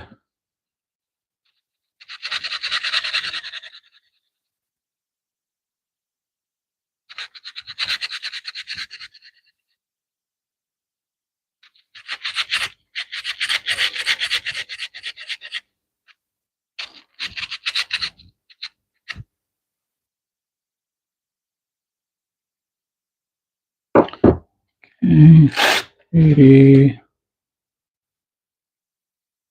I'm just going to try to overlap this a little bit.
Let's see who we have now.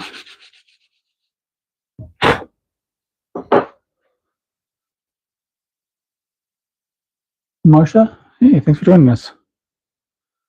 Got Mark and Skip, and I can't pronounce that name. It looks like Bonopurum something. Thanks all for being here. Appreciate it. All right, so I've sanded at 60, and then 80, 120, and 180. And that's as far as I'm going to go. But I am going to try sanding a little bit more.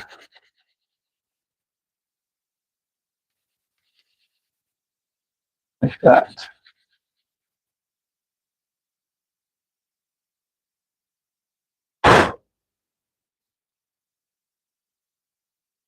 Feels pretty good, actually.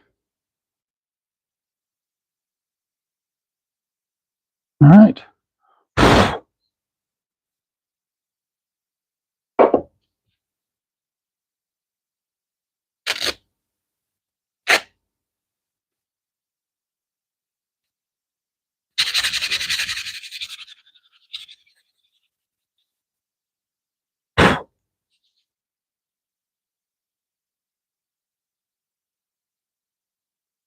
Okay.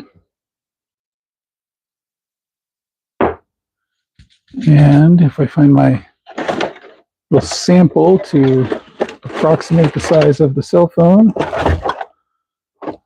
see if I can find that in here. It is. And like that. Unfortunately, my cell phone is the device that is recording right now. So a little bit difficult to demonstrate on that. So let me do some cleanup here. Put some tools away.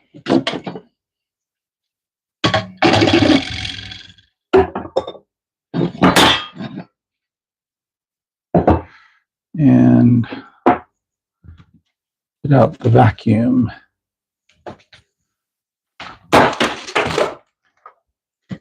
Before or after I drop my headphones, obviously.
All right. So let me move the sander out of the way here.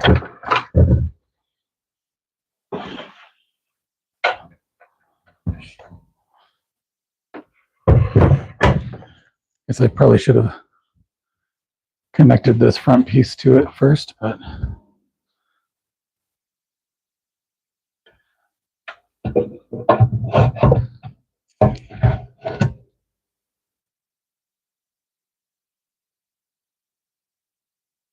okay. And we'll vacuum up a little bit more over here.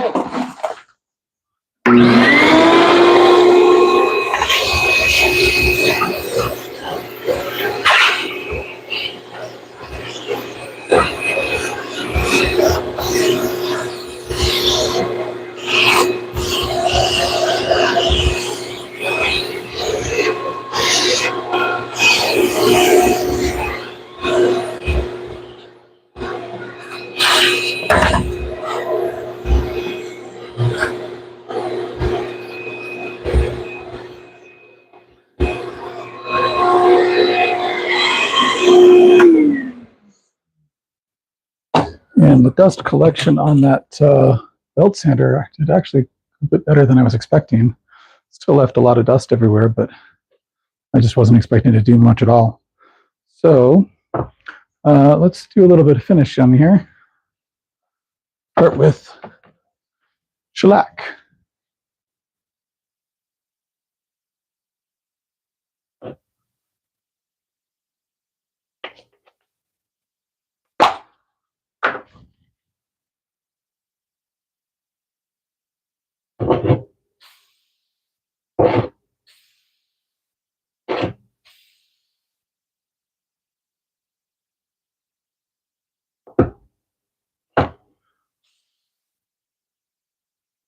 Right. Give that a couple minutes to dry. And all right. So the idea here, for those of you maybe joining us after I started a long time ago, the idea is to hold the cell phone, and we'll just pretend that this is the cell phone because this is just about the same width as my cell phone, with case on it. So the idea is to fit the cell phone in right there, and I've drilled down into it so you can see. Hopefully, you can see in the front. I've got this hole, and I've got a smaller hole that goes all the way into the dado there, and so assuming the speaker is right there, it's set the phone right there. Speaker is lined up in the center, and so the idea is that that would amplify the sound. Whether it will in practice, who knows? But that's the idea anyway. So so the first thing we did was mark it and then cut this dado groove. Yeah. Well, actually, first I cut off a little bit of, shaved off a little bit of the edge so that I'd have a good reference on the fence of the table saw. Then cut out that groove, and then we cut out, we drilled in with the smaller Forstner bit and then with the bigger Forstner bit. And then I put it on my circle cutting jig on the bandsaw and cut off the corners. And then we hit it with the belt sander and smoothed out. So I had some big imperfections over here, so kind of smoothed that over. And then I've just been smoothing it out with hand sanding and finishing with shellac. And I think that first coat of shellac is already dry. So let's hit it with another coat.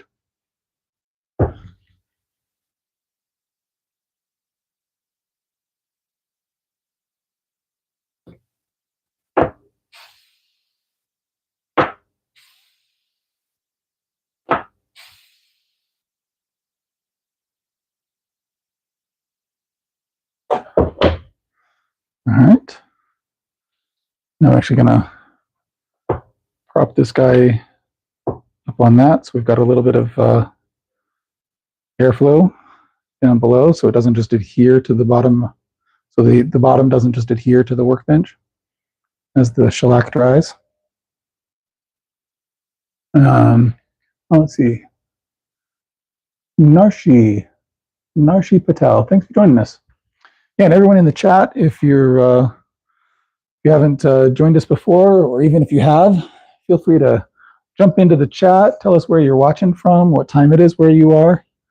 I am recording from the great state of Idaho in the United States, and it is exactly 1 a.m. right now, according to the clock on the laptop that I'm using to record this, or to follow the chat here.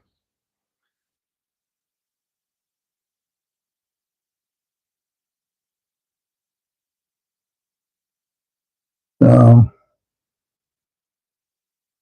the nice thing about shellac is that it dries really quickly. The nice thing about the spray shellac is that it's really easy to apply. You don't need a brush or a cloth or anything to apply it. So I'm a big fan. Probably a little bit more expensive per ounce versus getting in liquid form, or getting certainly in the solid form and then mixing it up yourself, dissolving it yourself. But ease of use is hard to beat. And that is pretty close to dry already.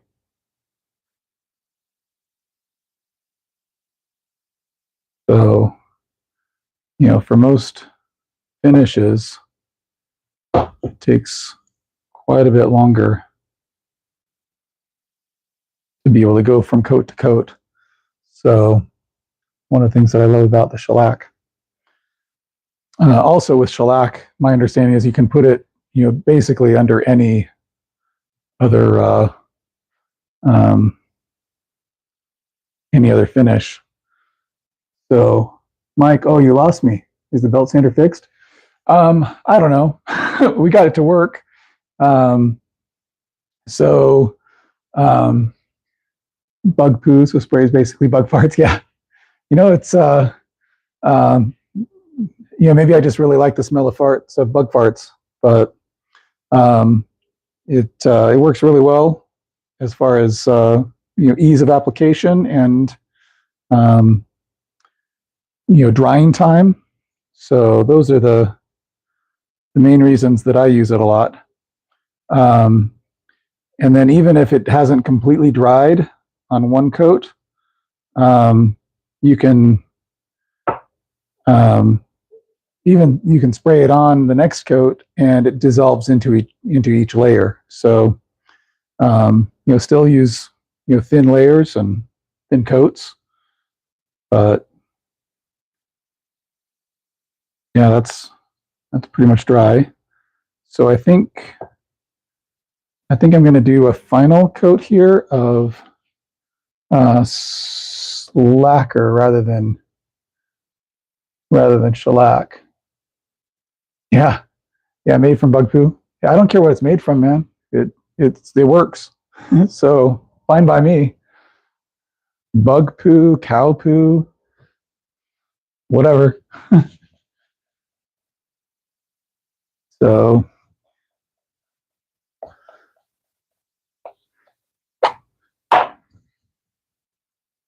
just throw some lacquer over the top here.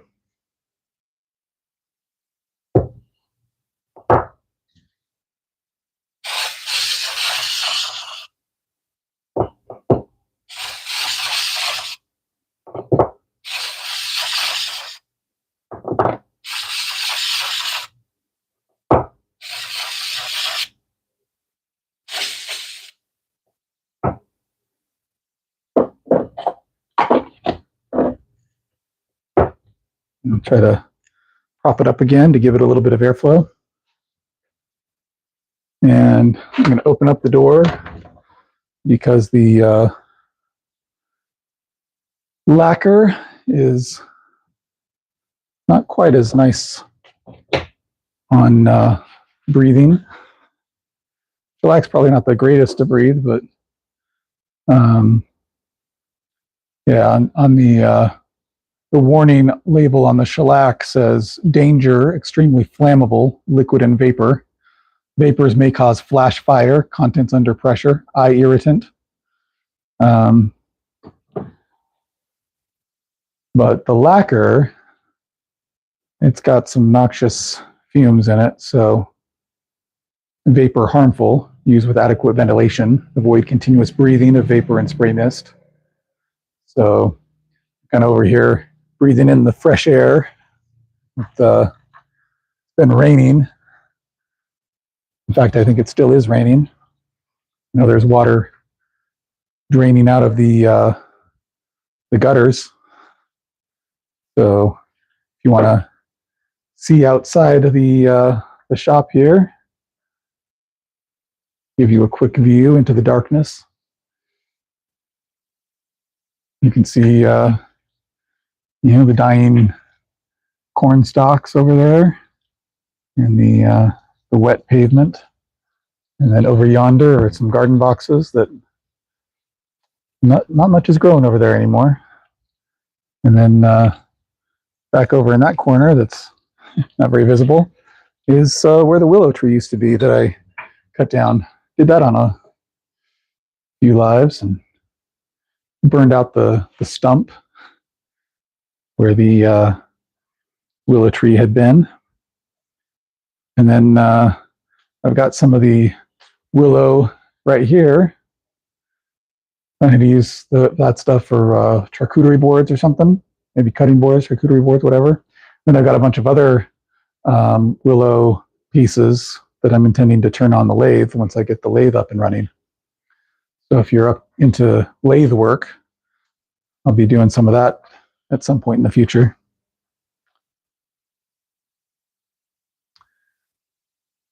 And all right.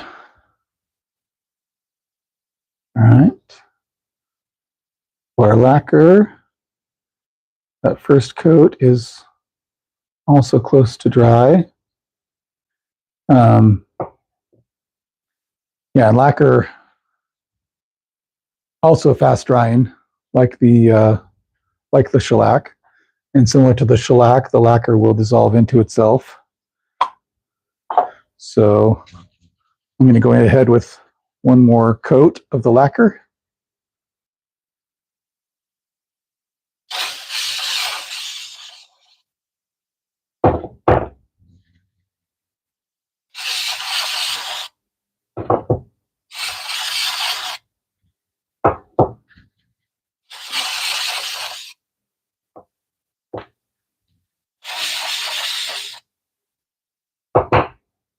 And prop that back up. And I think I'll say that's going to be it as far as the lacquer goes. I'll try to let that mist dissipate a bit. And in the meantime, let me clean up some of my mess. So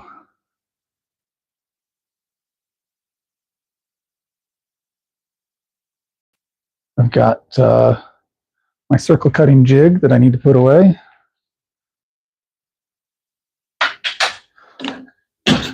Take the clamp off. Remove that.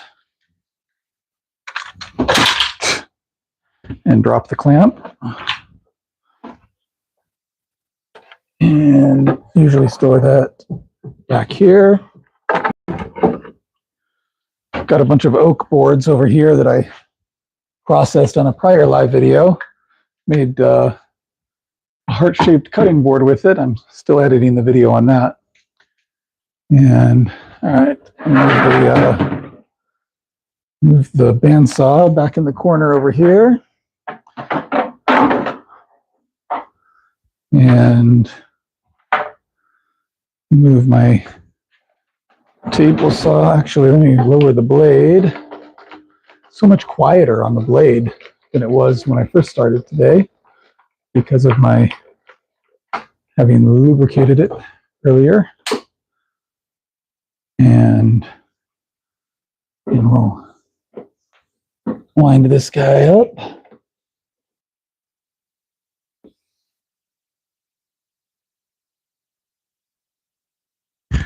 And we'll slide him over here for now. All right. And I've got the magnetic holder. This can go back on the bandsaw, my fence. There we go. And clamp can go up there. Let me get the other clamps from the drill press.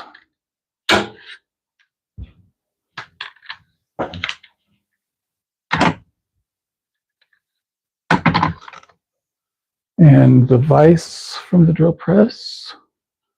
Put that away. Back over here with the benchtop drill press. Let's see. I'm gonna put the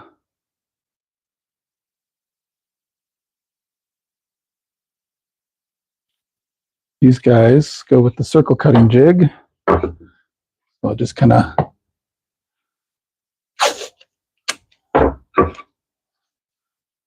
tape them on.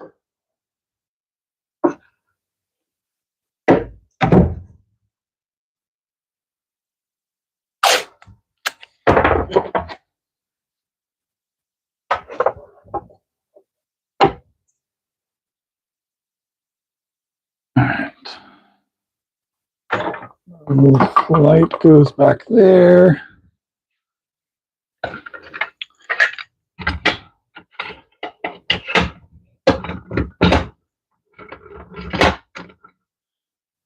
And see, this is smaller one, so that goes there.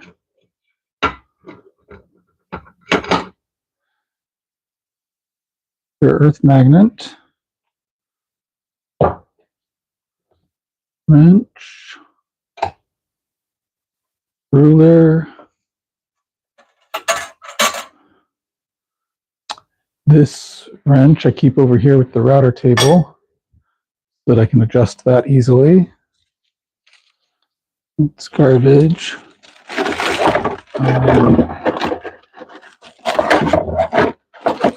Put this back together. That wasn't supposed to come apart like that, I don't think. Let me just tape him back together.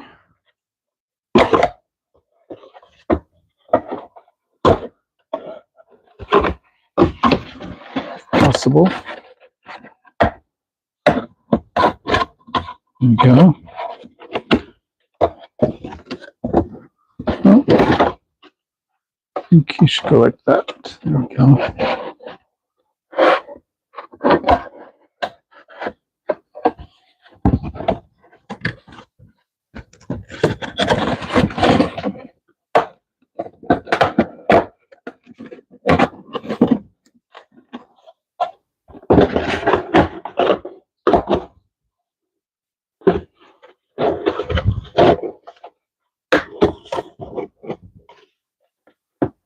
Okay.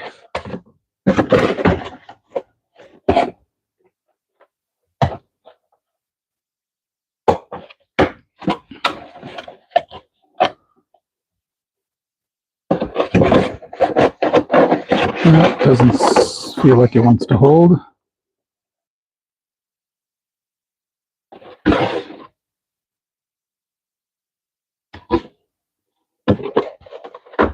Let's see.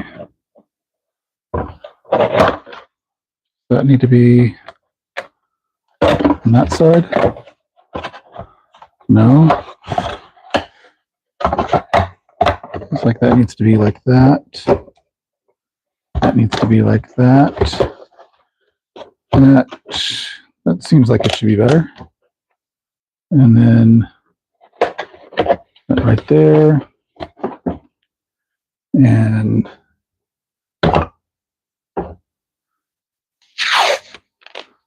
we'll just tape that.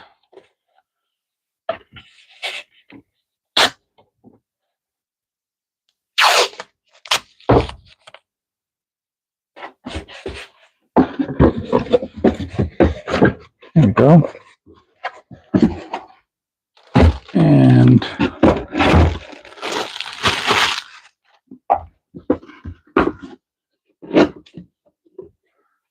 close up the box.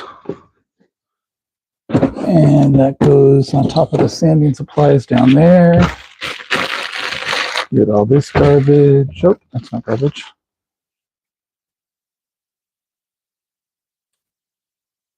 That's garbage. And the tape in the corner. That's garbage. Those offcuts over there. All right. Find my garbage bag. Here we go. And let's see. Just knowledge you're passing on, Mike. Appreciate it. What part of Idaho? I'm in Meridian. So I was born in Boise, born and raised in Boise, and I now live in Meridian, which is right next to Boise. Getting rid of lacquer headache isn't easy. Yeah, that's why I've got the so I've got the door open over there. Give me plenty of ventilation in here. And so I'll put those guys down there. And let's see, get the other rare earth magnet in with the other rare earth magnets. Those are nice to have. Throw that scrap in one of the scrap boxes over here. And it's getting close to dry. Actually feels pretty dry already, but I'll let it sit for another minute or two before the next step. And in the meantime, I'll just show you what I made the other night. So my wife just came home from Indiana. She got a kidney transplant at Indiana University. So she'd been out there for a couple of months. So the other night I made this. And when I picked her up at the airport, I had this facing up on the passenger seat. So when she got in, she was like, "What in the world are you doing?" And then she picked it up and saw this. So this is from my live the other night. So not the greatest of artists, especially when I'm freehanding with a router, but I thought it turned out all right. She seemed to like it. All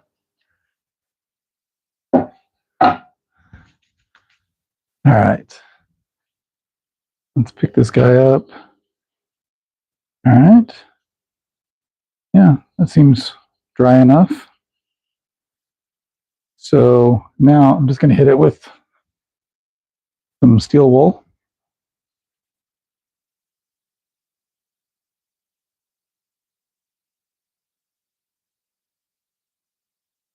If you want a super shiny finish, probably don't use the steel wool. Maybe something a little bit or a higher grit. I'm not that worried about it, especially with this.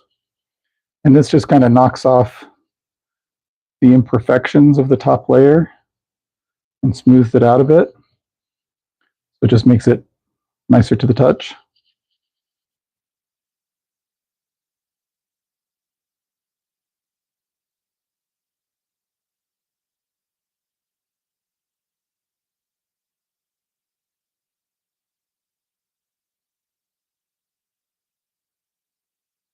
It's not very abrasive at all, so it's I can't remember what grit sandpaper it's similar to, but it's pretty high grit.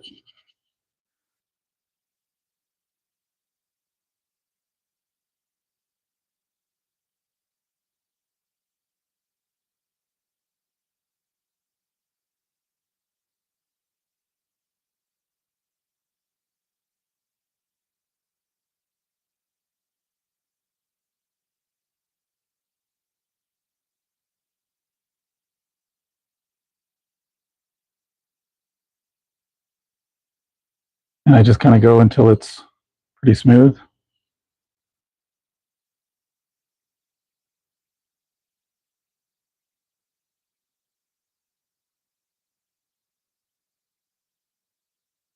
Which pretty much already was, but now I'm just kind of going over for insurance in case I'm missing something with my.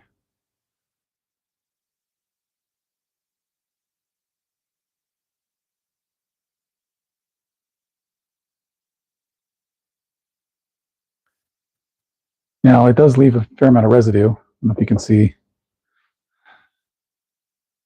down here the residue, and there's also a fair amount of spool bits on the workpiece. So I'm just gonna throw my earphones back on and vacuum that away.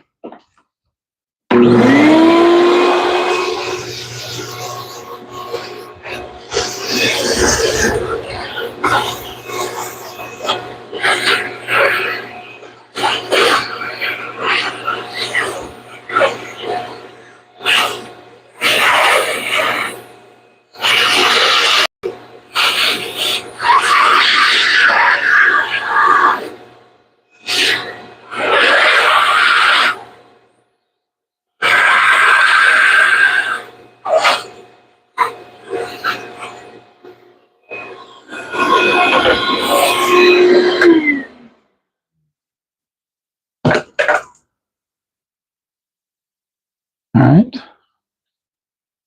And there we have it. A potentially amplifying cell phone holder.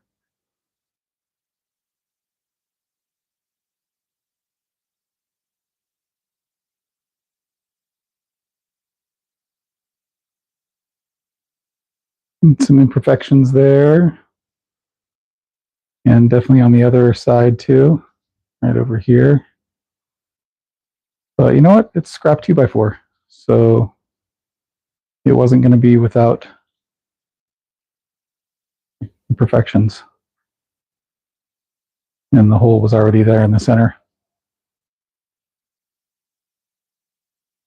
What do you guys think? Let's see. Oh, Mike is from Spokane. Son lived in Burley for 5 years. Cool. Nice. Yeah. So, yeah, this may be the very best amplifying cell phone holder I've ever made. And I'm not only saying that because it's the only one I've made, but maybe I am saying it only because it's the only one I've made. You be the judge. All right. Well, I think that's it for me tonight. It is 1:23 a.m. and I am calling it quits. So thanks everyone for joining me, and hope you have a great night or day or whatever it is for you, wherever you are. Thanks. Take care. Good night.